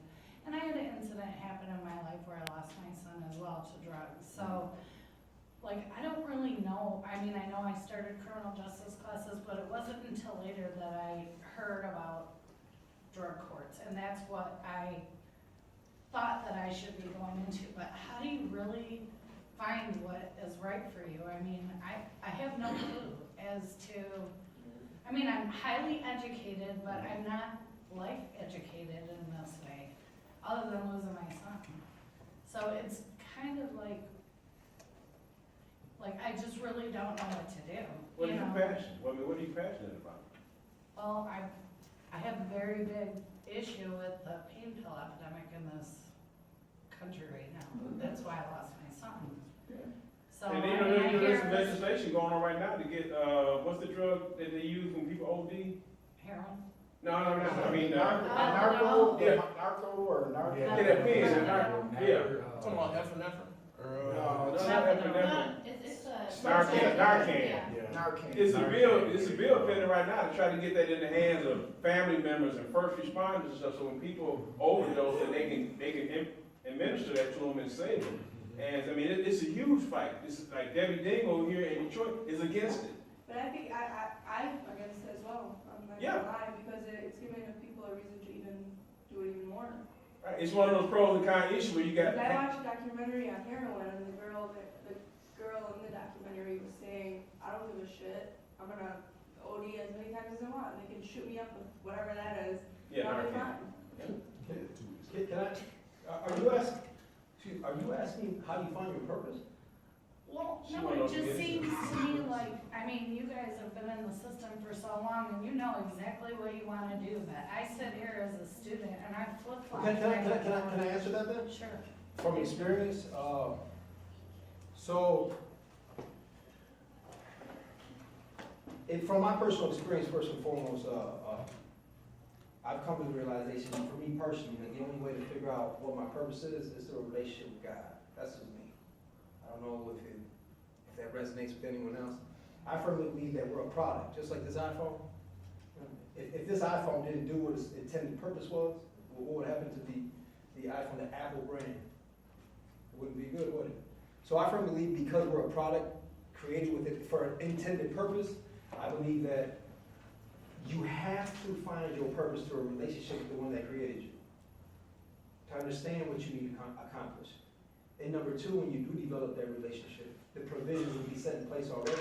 You were created for a purpose. What you need, the provisions you need to fulfill that purpose already resonate within you and outside of you. It's up to you, your relationship with self. I mean, we can go back to the Greek days, knowledge of self, know thyself. It doesn't matter how whether it's religious, spiritual, mystical, at the end of the day, you were created for a purpose. And the strength of that depends upon how much you believe. Honestly, that's just me personally. Now, with that being said, like I said, I felt like this is my purpose. I've been doing this since before I came home. I was training the worst of the worst on the prison yard, 17 to 25 that was stabbing people, and critical thinking, effective communication, and very ultimately conflict resolution and peer-to-peer mediation. They become state certified mediators, right? So because that's my passion, well, you have to even go back. When I was 16 in solitary for that year, I made a covenant on the 4th day in solitary with God that if he saved me, I spend the rest of my life, Satan knows, who walked the mile that I'm walked, or the mile that I did walk. With that being said, I didn't define salvation as a 22 to 40 year sentence. So when I did go to prison, I spent so many time in different prisons. I was 16 different prisons. We testified in front of the Appropriations Committee the other day, and one of the Appropriations members, also a corrections guy, he wanted to know why I was in so many different prisons. It's because I was kicked out of most of them. I trafficked drugs wherever I went to. That's the truth. 4 and 5 block lasted 5 months there. 2 months I had sex. 99 hours in 3 different solitaries. Earth, Brooks. I mean, you go in there. First of all, we have to understand the prison climate. They resolve conflict with aggression. When you go in there 16 looking like me, you better raise the aggression level a couple notches. That's just keeping it real. That's keeping it real. And that's what I did. And I was good at it, right? So I didn't define salvation as 20 to 40, but yet I made a covenant with God. So the last several years of my incarceration, serendipitously kicked out of Brooks. They were chasing me on the yard with dope, right? they said dope. I define dope as weed. I don't mess with the other stuff. I'm from the 90s. I got locked up when I had a beeper. So they sent me to where he was at. For real. So they're just starting, and I always educated myself. I found my purpose in solitary, read the autobiography of Nelson Mandela up in Steamboat, right, did 8 months there. And I found my value, my meaning in my books. So I put them in my Foot Locker and they could send me anywhere. That was my attitude. And when you have that attitude, the two most dangerous men is a man with nothing to lose and a man with everything. And I was a man with nothing to lose. I didn't care. So they sent me to where he was at. They were just starting a mentorship program for under 25, the most hardened. That's what they were doing. And he knew me from back in when we were at St. Louis Level 4. He knew me when I was really crazy. I was crazy in 2000. So he talked to death into keeping me there. And because I had educated myself that entire time, I was just, educational-wise, I was just at a different place than most guys with a similar experience. So he put me in there with the under 25 as a mentor, but / student. Long story short, I started getting trained and started obtaining the skills in order to fulfill my covenant. That's my belief system. So that's why I look at that. And I don't know if that answers your question, but I firmly believe that that's the only way to find your purpose. And when you find your purpose, trust me, money will chase you. Trust me. Because what you're doing is you're filling a need exponentially. Otherwise, like for example, I can have grow houses, I can have a dispensary, I can sell dope, I can do all that. But that's without God. Therefore, it's not going to be as successful. You understand what I'm saying? Yes. Thank you. Any other questions for this? Great. Well, it was funny though, because I love to tell this story. The banana for you? Yeah. So I had known Mario for, I don't know, a dozen years at the time, right? Throughout our time together. And as he mentioned that at the time when we had met, that facility was a little off the hook, so to speak. But it was designed to be a level 5 prison, so. You should know that. They closed MR. You know, they closed MR, sent all the boys to St. Louis, remember? They had an all-white staff. And they were all green tags. Yeah. With all boys from MR. They're no green tags. Explain what a level 5 yeah. facility Go ahead. is. Okay, well, level 5 is a maximum security, right? So that's what the prison was designed for. However, now they're gonna make it a level 4. Level 1 is minimum, level 5 is maximum. Right. Can you talk about the time, how long you locked in your cell? Yeah, so in that particular facility, it was 22 hours a day, because we have a 1 hour yard, 1 hour day room. And then I- every other day, big year or something. Yeah, after, I was unfortunate that the unit that I was in, they actually fed us inside, so I didn't even get to do the sidewalk shuffle to the chow hall to get a little air. I actually had to eat in the unit on base. I was 6, what was it, 2 and 6. So essentially what happened was we had met at that time. Fast forward all these years later, he shows up and I'm heading up this program with a group of men, this mentorship program, and knowing his story and at the age he came in, I knew he could have a great impact on these young people. So I had built a relationship with the deputy warden there, which was a very odd relationship. You know, when today I call him my friend, my mentor. You know, we're still in touch, but he's a retired deputy warden. Criminal justice major, U of M Ann Arbor. Yeah. But he had a thinking that's too advanced right now for the criminal justice system. He believed in treating us like human beings and empowering us with responsibilities. So I go to him, we have this meeting, and I'm telling you know, he's very interested in this youth program that we're doing for mentoring. So I'm explaining to him the perfect individual, you know, I can't wait to bring this guy on board. He's like, oh, that's great, who is it? I said, you know, Mario Bueno. He says, you know, tell him don't unpack his stuff, he won't be here long enough, you know, this place ain't for him. And I'm like, what are you talking about? Like, this guy's perfect. He said, no, he ain't gonna make it here. So at this time, I had been working with the program for a couple of years and really making some change with the guys that I was with. They were, you know, which I need to mention was very diverse. So we were very specific to include everybody based by everything, your race, your education level, your religion. Like, we wanted exposure to everything so that we could all learn from each other and begin to see how we were alike and not our differences, right? And I never asked the guy for a favor, personally. Never asked. But that day I asked. I said, look, and I mentioned that to him. I said, you know, all these years I've tried to work with you to improve the quality of life here. I said, I never asked a favor. I'm going to ask a favor today. And I want you to leave him here, and I'll take responsibility. And he's just looking at me like, are you nuts? But I know him, right? I know him. What kind of trouble were you causing in there? Oh, man. He was just It misunderstood. depends what Like, facility. you I was angry at everybody. I mean, yeah, I was an angry kid though, man. I went through, you know, I had, Were you like fighting people and like? I'd slap people a lot sometimes. I had a propensity to hit people a lot, but no, like I said, when I was involved in, like, you traffic drugs, you're at the gambling table, I ran poker tables, or just offensive things. Like someone said, for example, the first time I gave someone like 30-something stitches in the head was because he said he was gonna have sex with me. He's gonna what? Have sex with me. So I was just flirting. You know, so I'm giving an example of what, like, I'm just giving an example of what could transpire something. I mean, you might be waiting on the phone and he calls twice. You know what I'm saying? So I'm telling you, the level of mentality in an environment that's high level stress, and then the variables change, like my man back here said, that when you have staff, for example, that are racist, or staff that are provocative, or staff that, for example, there's collusion amongst the union, that they know that when there are riots, that more funding comes.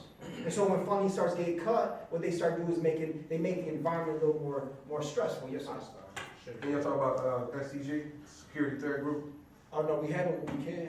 I mean, for just no, you haven't. Can you talk about that? Yeah, that's the Security Threat Group. That's when the guys labeled, there's different levels, there's 1, 2, is there 3? No, there's 1 and 2, right? I don't know. There's a 1 and 2. Security Threat Group is aimed at gang-affiliated members. Right. But unfortunately, there's not like a lot of control over who is classified, and then once you're classified as a gang member, I mean, it's basically impossible to get unclassified as a gang member. Can you talk about how they used it to target guys that was like helping other prisoners? Well, it's funny you said that, because they used it to target me. And so what happened was, you know, being at so many places, I have been blessed to be able to develop relationships with a lot of good people, and I use that word loosely, like the good fellas, you know, like a lot of good fellas, you know, a lot of good people that really, they looked upon the younger guys. Like, I'm gonna give an example. Yusuf, Rick, Aaron, these kind of guys would take young guys under the wing and mold them if they had to, guide them. You know, so there are good guys in there, and I use that word loosely because we're talking about everyone makes mistakes. Like when I walked in here saying, so there are good guys in there. So I had a lot of relationships. With that being said, when you have a lot of Latinos or a lot of different people hang out, they tend to say that's a security threat group again, essentially. And when you're influencing large populations for the better, like I had a propensity to do. I counsel a lot of men. Whether it's a Latin Count, Latin King, Spanish Cobra, Nation of Islam, it didn't matter who it was. More Science for America, GDs, the Vice Lords, the Blood, it didn't matter who it was. The heads, I was usually friends with them, I socialized with them, we'd get along. And I had a lot of influence over Latinos, but I had influence in the realm of I wanted to educate them. I firmly believe that education was the equalizer. That I believe that the more skills and tools a man has, the better maintenance man he is, right? The better problem solver he is. So yes, STG is a security threat group, a way to label and brand someone a gang member, and with that comes punitive sanction. With that comes, go ahead, you talk Yeah, about I'm just getting, yeah, absolutely. The thing about being classified as a STG security threat group is that it heightens the restrictions on you you're already in a restricted environment in prison. Being labeled SCG 1 and 2, there's levels of restrictions. You can't go to leisure time activities. You can't, like, if you don't have a job, if you go to your job, but in the evening you can't go socialize at call out. They may say Aaron might go into the prison to run a class for University of Michigan-Dearborn. If you STG, you can't go participate in that class. You can only they monitor all your mail. All your mail comes in. no contact visits if you're STG. Yeah, no contact visit. You have to visit through the glass. Five phone calls a week. 5 phone calls a week. Things like that. There's a whole lot of punitive restrictions come with that. So basically, they reinforce that criminal element, their criminal mentality. They cut you off from they try to cut you off from the other gang members, but then they put you in a level 5 in a unit that's labeled STG. So you're living with all gang members, but you can't talk to them. For real, though, you don't talk to them. Can't socialize. Go in the yard, don't say nothing. But think about what they're doing. They're letting that. We brought 2 guys to a function that got out from level 5. STG 2, one guy served 12 years in level 5, STG 2. These are the kind of neighbors that are coming home to us. 23, that's 23-hour lockdown, by the way. STG 2, No that's contact visits. 23-hour lockdown. Don't they call it like the hole or something? No, that's solitary, that's. It's similar, it's basically the whole, Oh, yeah. it's No, no, essentially. it's not, no, it ain't, No. trust me, it's not at all. Not the You whole. would know. Yeah. It's not the whole. Well, I mean, you can, food is a very important subject matter Well, for me. Food and your TV, but outside of that, Yeah. it's essentially. Did they leave you guys starving? They give you different foods. Well, when you're in solitary detention, you're only allowed 3 meals a day. And then when they put you on, like, say, because I would go on detention, like, for example, let's say if you hurt somebody, right, they give you 30 days detention for maybe the assault, 30 for the weapon, right? That's 60 days detention, so you can't have any, like, commissary, your TV, all that stuff, you know? Right, but But you didn't when hear- you go on ad seg, administrative seg, it's a longer laydown, then they give you your, Yeah, but you never cared, it never bothered you not to have any of that stuff? Who said that? I mean, obviously, you kept doing the same thing. That's over not and obvious. over. You pick the lesser, picking the lesser of two evils doesn't mean you had a choice. Right. A choice, I say you got 3 alternatives. Some things you just had no other choice. I mean, for example, yeah, I mean, I could have took the alternative and let him make love to me. That might have been a thought, right? Yeah. You're talking about, we haven't really touched on food in prison. Keep in mind that they feed us, they I heard feed. they feed you guys food with worms and stuff, there's like a place over here, there's like, Maggot a la carte yeah, that every kind of night. stuff. Yeah, the food in institutions is pretty minimal and thin. They feed you 3 meals a day on cost less than $2 for all 3 of those meals combined. 3 meals, under $2. Yeah, That's disgusting.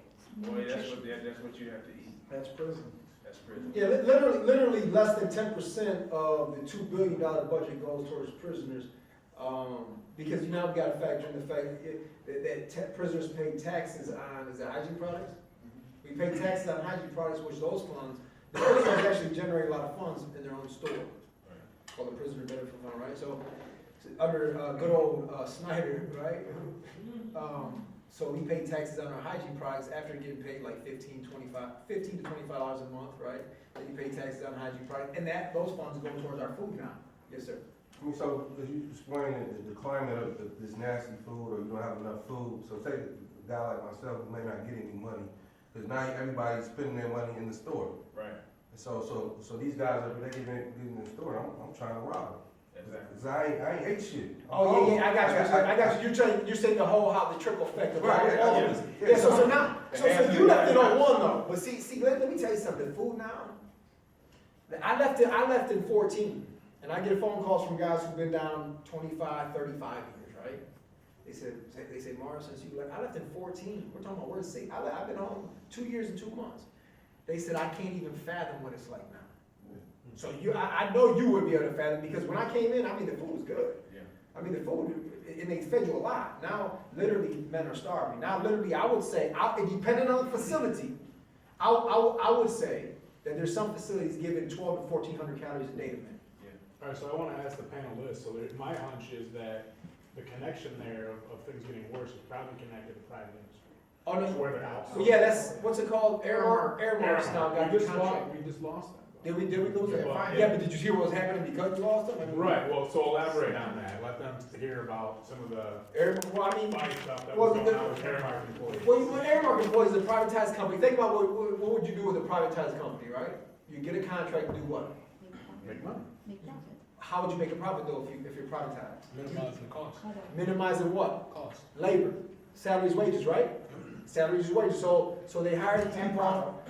and the product, right? And so they hire these people, buy the worst kind of food. I mean, food that's literally like some packaged food came in like years and years old. Like because the kitchen workers unload the trucks, they do all the work. So you have someone making $8 to $10 an hour, telling the kitchen workers what to do. But guess what? Not only use of is that causing the starvation, causing like, okay, well, I'm gonna rob this guy, or I'm gonna get a debt, not pay this guy, and lock up, do all this nonsense because you're really starving. You ain't got a job. You're really hungry. But now the food stores are also now bringing in the dough. They're bringing in the bags of tobacco, because off a bag of tobacco you can make a grand off it easy. I was $10, selling. right? So, but the more money on the I wanna prison, go to the prison system now. right? But the more money on the prison yard, the more violence. You know, it's weird. You know, it's because it's illegal money, but I don't know, you said more violence? In my experience, anywhere where there's a lot of trafficking going on, yeah, there's just, And another part, when you look, you said they only get like 14 calories, I mean, and the food that you're getting, the nutritional things, it heightens that anger and violence too. and then on top of that, I'm sorry, don't lose that. On top of that, they're overcrowding. They're doubling up the queues. So you're overcrowding. Explain the cubes for him, Mario. What's a cube? Well, And after this, we're gonna go away from the prison, because I wanna talk about Okay. reform on the outside. Yeah. What are the cubes, what are the Okay, so conditions that confine? you have, we all know what a bunk bed looks like, right? So on level one, where I went home from, there was 8 men in a cube. Tell, give them some size, Okay, sense of how size the cube is. Well, we measured it one day, what was that, I thought it was, Honestly, it wouldn't be like from here. It wouldn't even be at the end of that. No, Where no. Yusuf is, it wouldn't even be at the end of No, that. Probably no. a few. well, you know how big a bunk bed is, right? So we all know, what is that, 6 foot? So then you have another 3 foot there, so it's 9 foot wide by, say, 12 foot, right? So you got 9 by 12, 8 men. and you got 8 men. And everything they own live in there. right? Everything. So you have a pole barn, right? Pole barns were designed for what? Animals, cattle, horses, pole barn, right? You have 160 men living in a pole barn divided by 4-foot walls, right? Little cubicles. So what maybe 2 people in the world or 3 people out here would work in a cubicle, you got 8 men living in, right? So then you have common bathrooms and showers that everyone has to share. But there's no door, and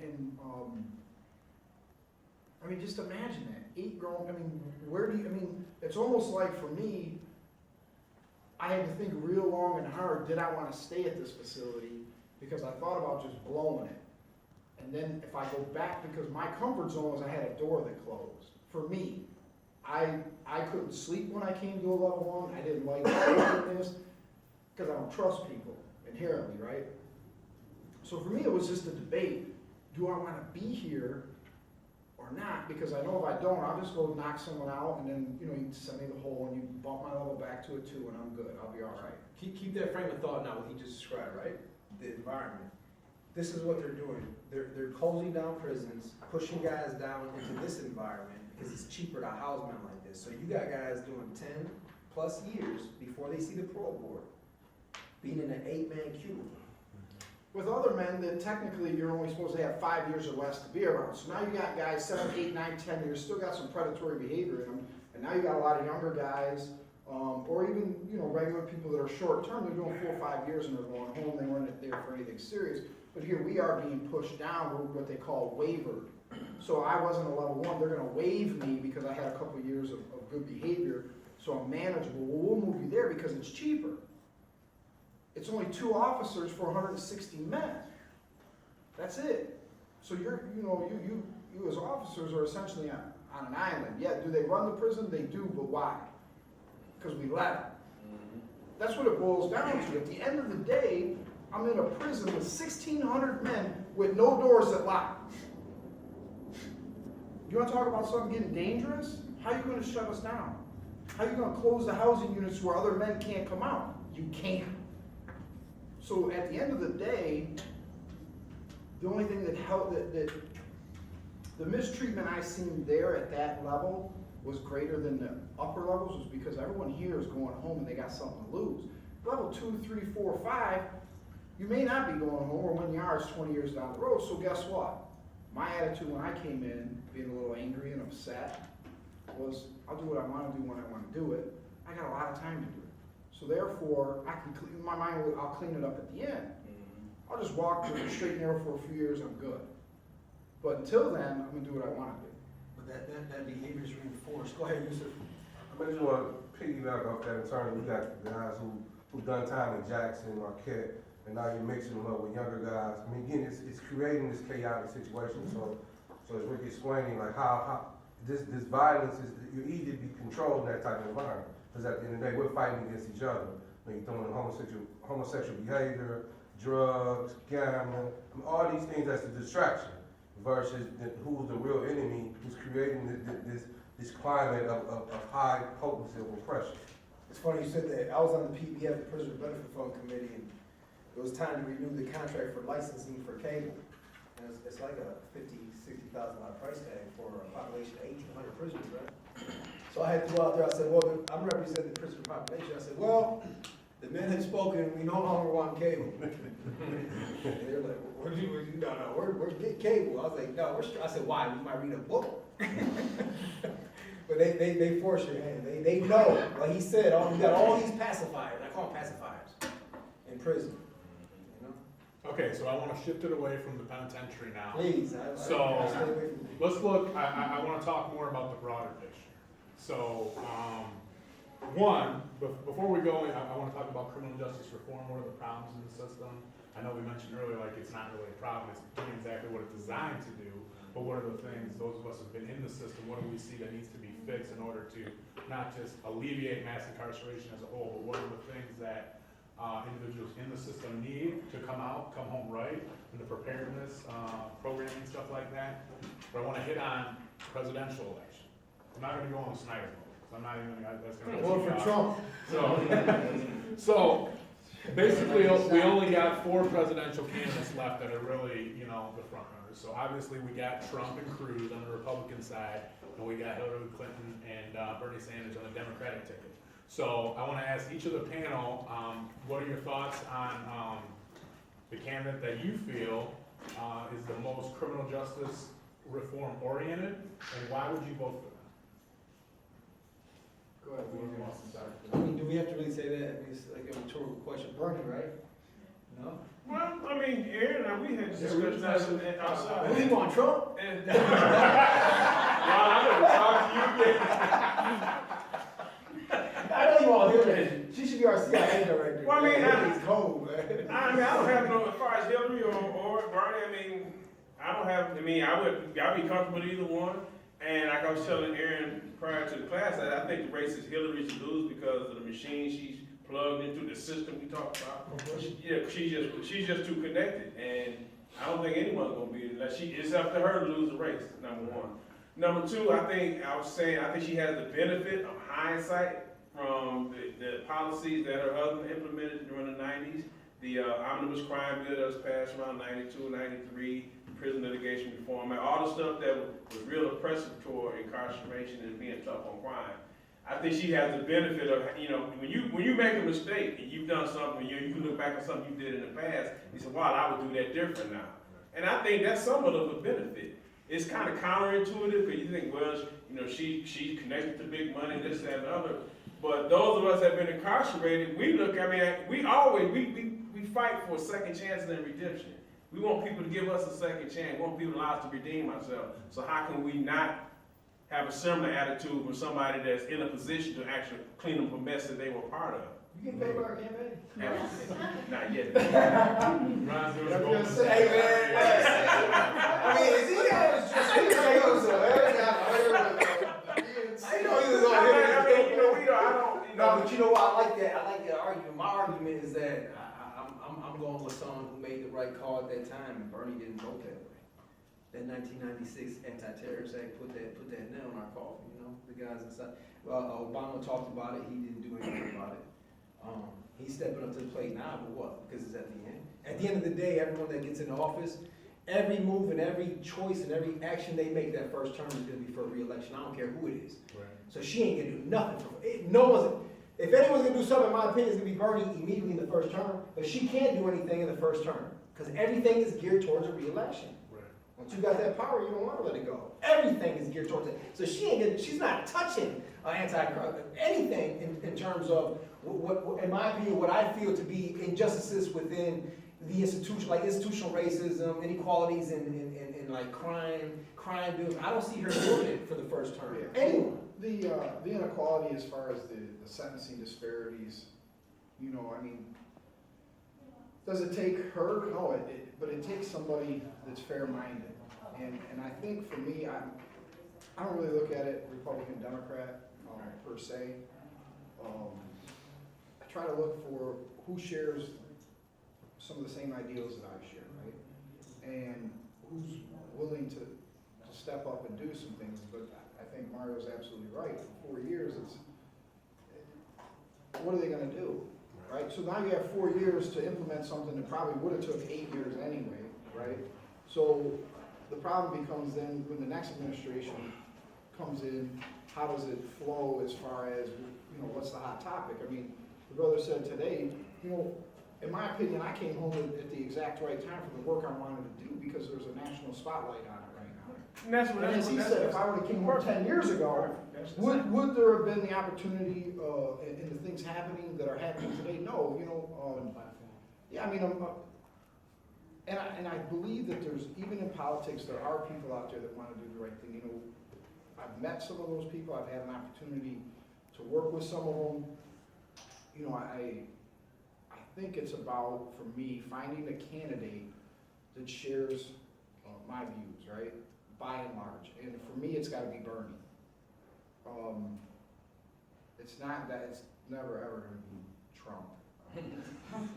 You know, I mean, as a Hispanic male, I can't ever bring myself to do that.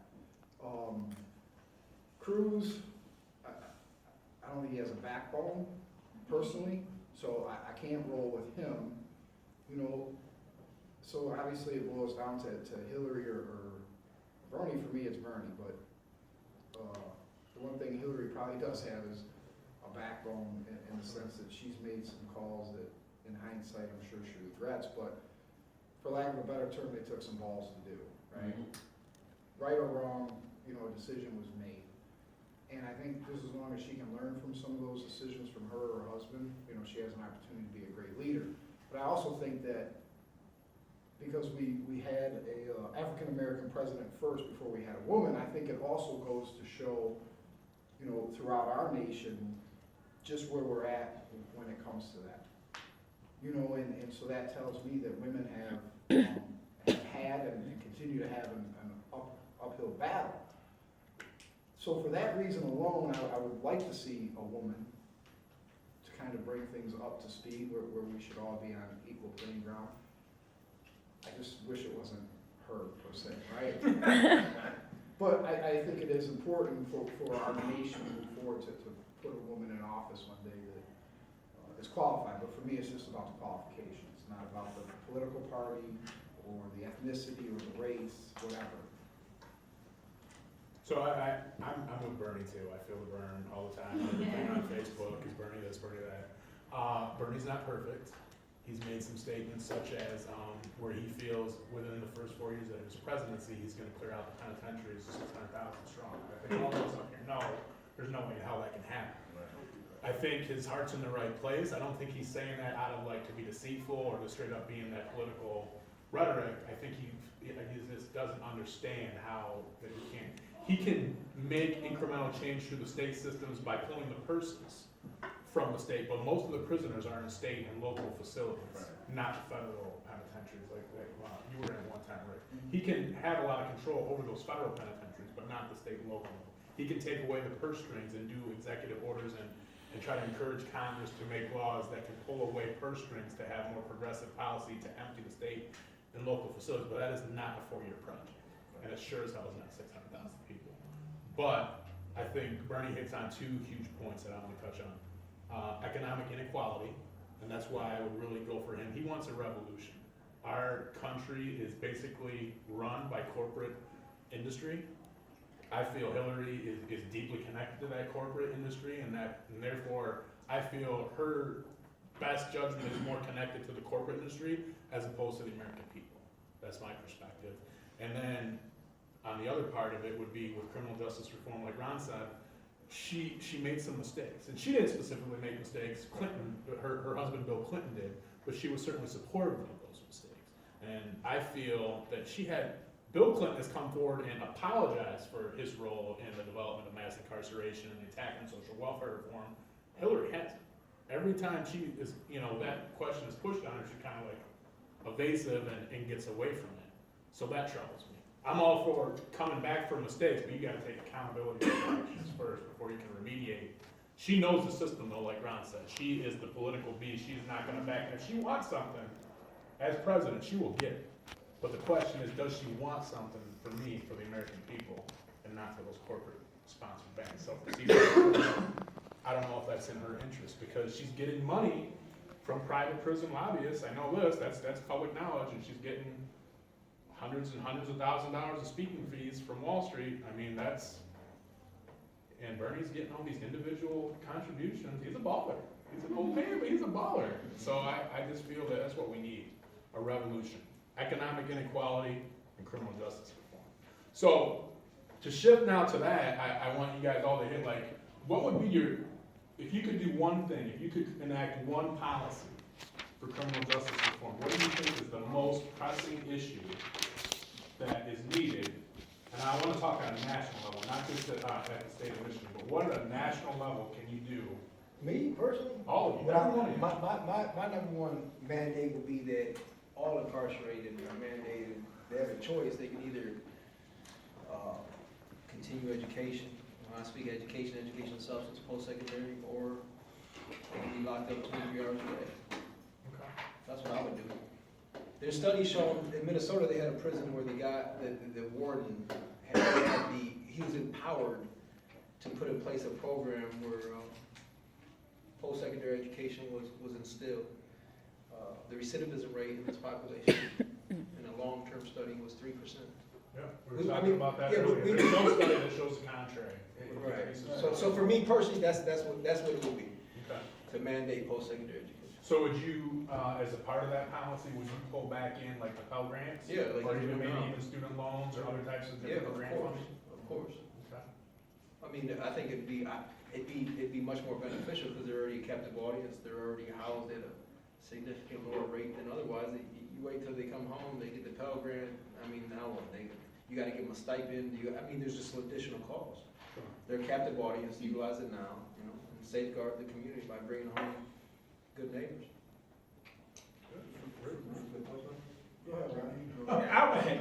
I would certainly say post-secondary education and bring back the Pell Grant. I mean, I've been back and forth to DC a few times advocating, lobbying for the Pell Grant to be reinstated, not just on the federal level, on the state level as well. Because, when you know better, you do better. But as an addendum to that, I would also press for parole reform. Because, parole is an overlooked aspect of the whole prison population. And you think, intuitively, you think that, well, the parole board, they know what they're doing and they're releasing the right people. But what's the definition of insanity? Doing the same thing over and expecting different results. They're releasing the same people. And so they should look at people as individuals. Every board in the country will tell you that people that served a lifelong sentence that got 15, 20, 30, 40 years in, this is the best segment of the population. Hands down, the best behaved segment of the population. Keeps the institution safe and at peace. But they get the least amount of consideration when it comes time for program and parole. But a guy that come in with 4 or 5 year sentence for selling drugs, and they gonna release that guy back to the community to sell drugs. And he hasn't matured out of crime.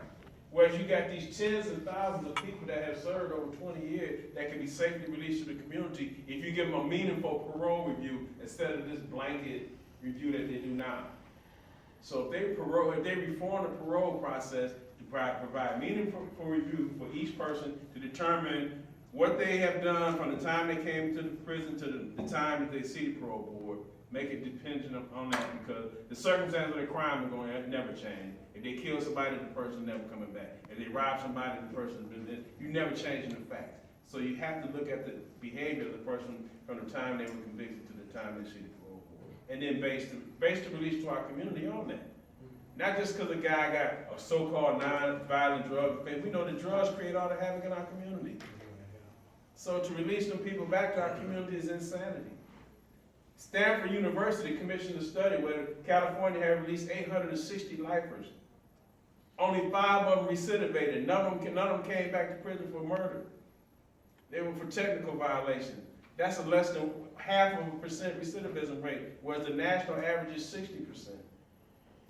So what's wrong with this picture? You can release all these lifers. And after that, California, this was like maybe 2005 they did that study. In 2011, California released 1,400 lifers. And they haven't had any incidents with these lifers. But no one wants to look at that. But we're going to release the non-violent so they can come back. And so we need to reform that. That's just my point. Well, for me, you guys both touched on really important points, but for me, the reform has to come leading up pre-trial. Okay, for me, it's painfully obvious. You can take two men, the only thing that separates them from what they did was their socioeconomic status, right? And so one's going to do some time and one's not going to do any time for the same crime. Both first-time offenders, both, right? What happens? The poor man gets the prison time, you know, the person with the money works their way out of it, which was the case with me initially. I bought my way out, or to a small sentence, until I couldn't. You know, but the prisons today, when I came home, and the amount of youth that are coming in, for what they're coming in and for the amount of time they're doing, you look at it, and it's poor people. I don't care what color you are. Just to get a number. You're just poor. Mm-hmm. Doesn't matter what color. The reality is, your crime is, you're poor. And that's what has to change. When you look at the system that's designed for those poor people to get public defenders, you ain't got a shot in hell. That's the truth of the matter. So for me, it has to start there, and I believe with that, it will lead into the reform of these disparity sentences between minorities and non-minorities, or haves and have-nots. Because, I mean, there's so many studies out there, I'm sure you guys in classes have seen what it is in relation to Black and Latino males, you know, the amount of men that are in prison versus what amount makes up the population, you know, the amount of time that they're getting versus their white counterparts. I mean, these are just facts. These are stats, these are numbers, they're not beliefs that you can argue with, they're not theories, they're hard numbers. And so if we can address it on the front end, right, and have some diversionary programs, and not just for the kid who can afford to have a lawyer get him into that diversionary program, but for the poor kid as well, whether it's a boy or a girl, it doesn't matter. Because there are women's prisons, there are women going to prison, you know, that's not gonna change. And so if we can address some of this on the front end, then hopefully we don't have so much on the back end. Very good. You mentioned your business, or what it is you, or to you. Yeah, where's the Oh, cards? What cards? Business cards? Oh, Let's throw 'em out there. these are pamphlets, I Oh, call there cards. we go. Pamphlets for everybody. Yeah, I mean, so we have the businesses that we co-founded together, and I'm a student as well, so I have a class this evening. I'll be leaving from here later to go to class, so I'm a full-time student. Probably the biggest person, oddly enough, that encouraged me to pursue post-secondary education was Mario, because I felt I had a trade, I had a marketable skill, and plus what we do, I still didn't hold that value for me, right? 44 years old, being released, but it's definitely added to my life in ways that, you know, I can't even describe. You know, I have a class similar to this one. It's called Illegal Drugs in the Minority Community, right? So it's kind of similar to this, and you should have seen the expression on my teacher's face when I expressed to him that I had served 15 years and it was a drug-related offense, and he was like, man, I thought you were a cop or something. And I'm like, you know, I mean, I get that, you know, when we testified. When we testified in front of House of Appropriations. That's what he said to me. He said, I thought you were a cop. Yeah. A cop. The one, you know, he asked me, well, what were you incarcerated for? And I was like, oh. So I told him, and yeah, the other rep says, man, you look like a cop. Right, yeah, right, you know, with live hearing, I was They like, started this pulling is off pictures, crazy. taking pictures of them. Yeah, it was super weird. But, yeah, I lost my train of thought. But,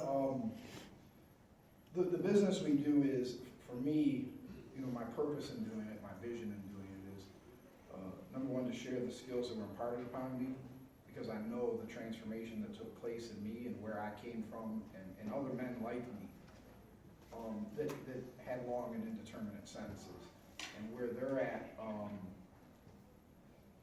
We came home to do that because we want to be a part of the solution. We were part of the problem for a long time, both out here and in there. Because a lot of what we did was also instilling negative values in some people at some point that could have affected them negatively.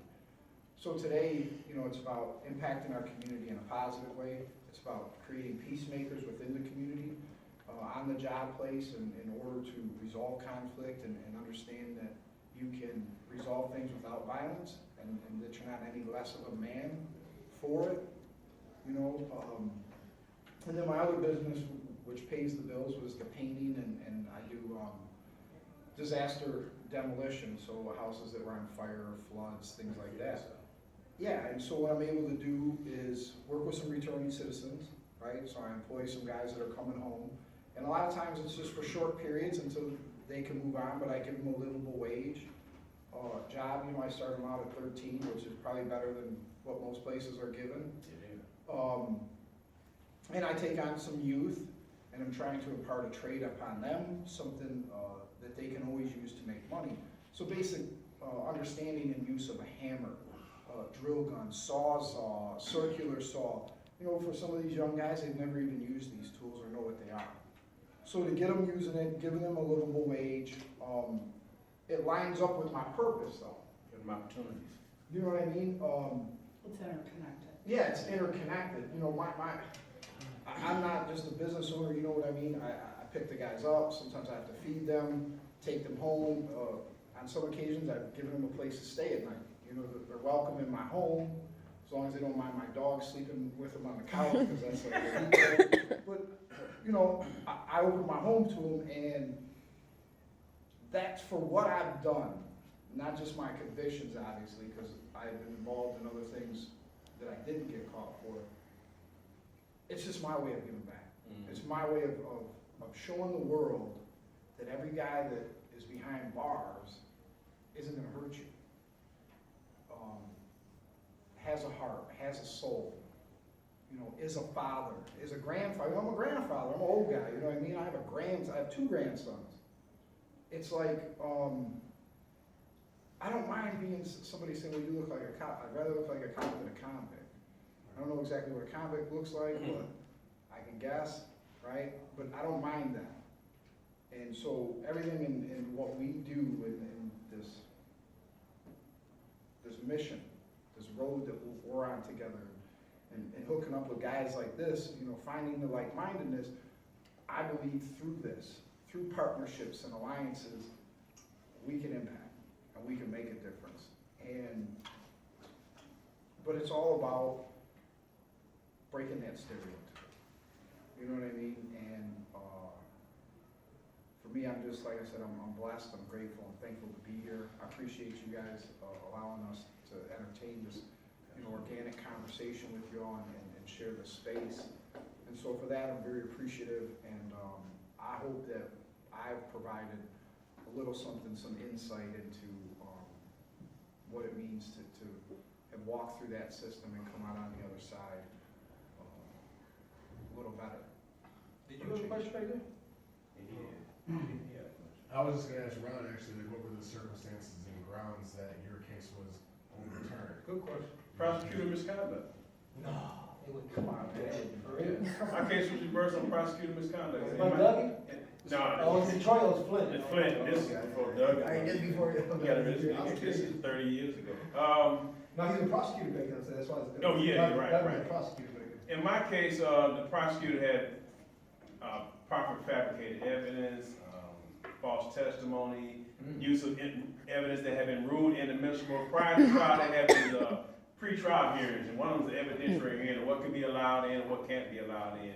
So the judge, my case involved a car scene, shootout with police officers, a whole bunch of crap. So I was not at the scene when the officer got shot, and he didn't get killed, shot in the arm. So anyway, during this pre-trial hearing, the judge had ruled with certain evidence was inadmissible. You couldn't inject this in Mr. Simpson's trial. But you know, once the trial started, the prosecutor interjected everything that the judge had ruled inadmissible. Even though we objected, the judge allowed it in.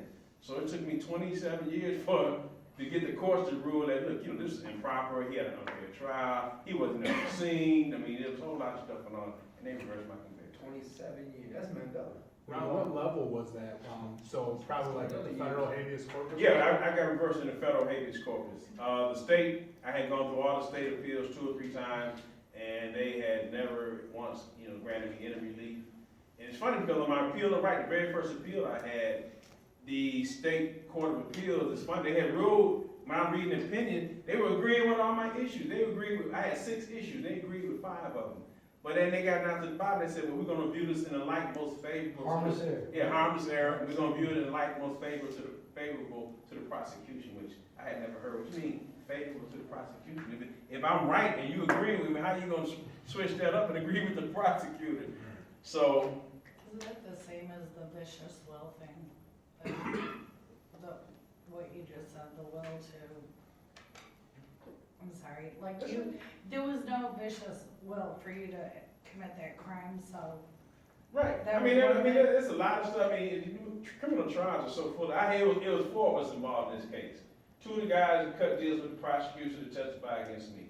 So they testified that I jumped out of the car and shot at the police officer. The police officer that got hit, he testified, he saw me get out. I was outside the car when he drove up. He was in an unmarked car in a Camaro, he had on blue jeans. It was 1 o'clock in the afternoon, we thinking, we were living that life. We thinking somebody sticking us up or somebody we just stuck up, we gotta fight. So this is what we thinking. And it was an undercover cop. So when all the shooting started and the car sped away from the scene, I'm standing outside. The officer wrote in his handwritten statement of the incident report that I saw Mr. Simpson stand outside the car with a brown bag in his hand drinking beer. It was a beer, 40 ounces in it. That's what I had in my hand. I didn't have a gun. But my co-defendant said I got out the car with a gun. Because That was the deal that they had cut. And then 8 months later, when I had the trial, the officer changed his testimony. He said, well, he could have had a gun. When he jumped over the fence, I thought I saw something smoking. Yeah. Like I was carrying a musket or something. Oh, muzzle loader. So it took 27 years for a federal court to look at the state stuff and say, well, this is an error. And the prosecutor was wrong for doing it. And the funny part about it, this particular prosecutor had a history of doing it. He had been reversed like 6 or 8 times prior to my case on the same misconduct, inadmissible evidence, and fabrication. Were you going for life, or what was your? I had 50 years sentence. Wow. I mean, at least you got out early, but it's tragedy that you lost that big of a chunk. Yeah, so. I mean, that made me, extremely angry. We talk about this in class sometimes. There's no kind of benefits for, convictions and stuff. Right, Michigan doesn't have compensation. Michigan doesn't compensate you for being wrongly convicted. Crazy. And that doesn't even touch on, we don't have the death penalty, but other states, how do you compensate someone who you execute and you find out that they're Innocent. How do you bring somebody back to life? Yeah. Sorry, bro. Oh, bad. My bad. On that one, don't forget it, right? Kinda like with this situation, my bag just don't cover it. I guess, for him, I can't ever imagine going through what he went through. I guess the one, consolation I had was I knew I was where I was because I did what I did, right? But it's funny because I think the one thing that we didn't talk about and something that's important is, when we talk about these eyewitnesses and things of that nature and people that give testimony, I think that we have to take a serious look at that because I think in most cases what we do is we lock somebody up and then the perpetrator, the one I like to say that the more evil of the two is the one that's released, right? So, when I had discussed and we had talked about citizenship and some of the values we instill, there's a difference between citizenship and talent, right? Snitching is somebody that is given some kind of evidence to help themselves, right? They're turning somebody in, testifying on somebody purely for self, not for the community. So you have to take a look at that, right? Me and my co-defendant, we served the same amount of time for the same crimes because neither one of us was going to testify on the other for a reduction in sentence of 11 years.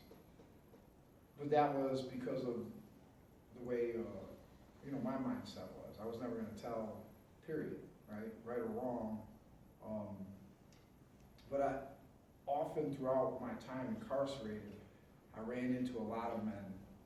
One in particular that sticks out in my mind that's sort of natural life for murder, where the actual person that committed the murder is the one that testified that he committed the murder. Right. But because of the street code that he lived by, he fought it, but he lived with it. And he's still living with it to this day behind bars.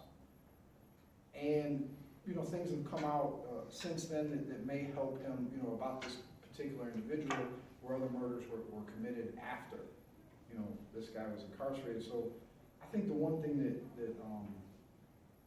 bothers me the most about that is a lot of times, you know, these jailhouse informants and things, you know, they don't know if a guy did something or not. But if I say he told me he did, and I can get out of jail early, and we'll just send him away for life, though, it's okay. You know, what's 30 years to him?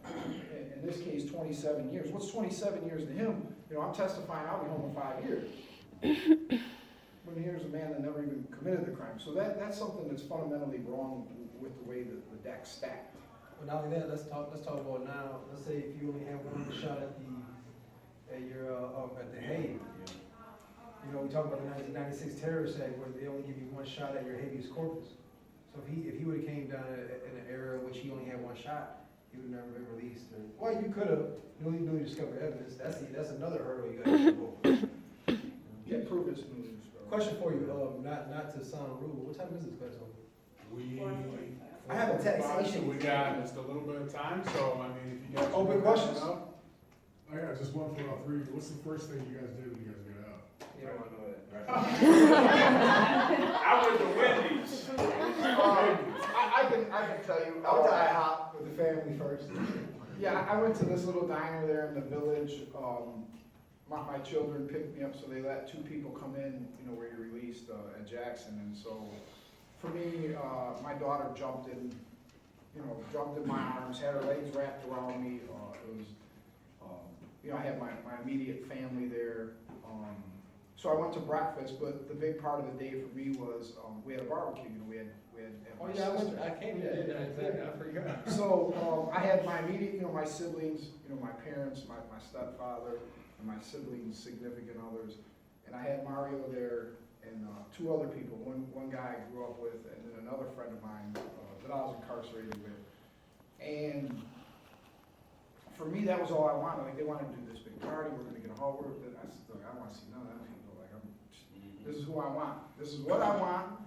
And I told you we were gonna start a company and everything, didn't I? Yeah. I said, I'm waiting for you to come home. He gave me an iPad. He gave me an iPad. The first day, and I'm like, dude, I can't. I don't need this. And he's like, no, trust me, you're gonna need it. I'm like, I didn't even know what it was or how to use it. Or I'm like, yeah, all right. And I'm thinking, you know, it's Apple. I know Apple's like popular. I'm thinking, okay, I'll give this thing a whirl. But you know, that was the one thing that stuck out to me was being outside, eating really good food with friends and family. That was all I wanted, so that was good. And go ahead. I was just gonna ask, how did you obtain the gear for that? I mean, Well, I bought the bulletproof vest from an armored car driver that used to buy weed from me. Sports, right? So I traded a couple ounces of weed for a couple bulletproof vests. This is the first I heard this. I never asked her. So for instance, you ever go to a sports shop, right? They sell the old coach's coat, the little nylon coats, you Yeah. get blank caps. Well, it wasn't like it is now where you can go in any mall and get t-shirts and hats made right now. So where did I go? We went to Joann Fabrics, right? You know, craft place. And we went and bought the iron irons. You get them in different colors and letters and you get everything. So we bought those and we, you know, tapped into home ec skills from back But you in the said day. you went to the place where they make uniforms Well, because you can't buy them. Well, you can't buy them without a badge, right? So if you go to the police stores that sell everything, the coats, that's where you can see it.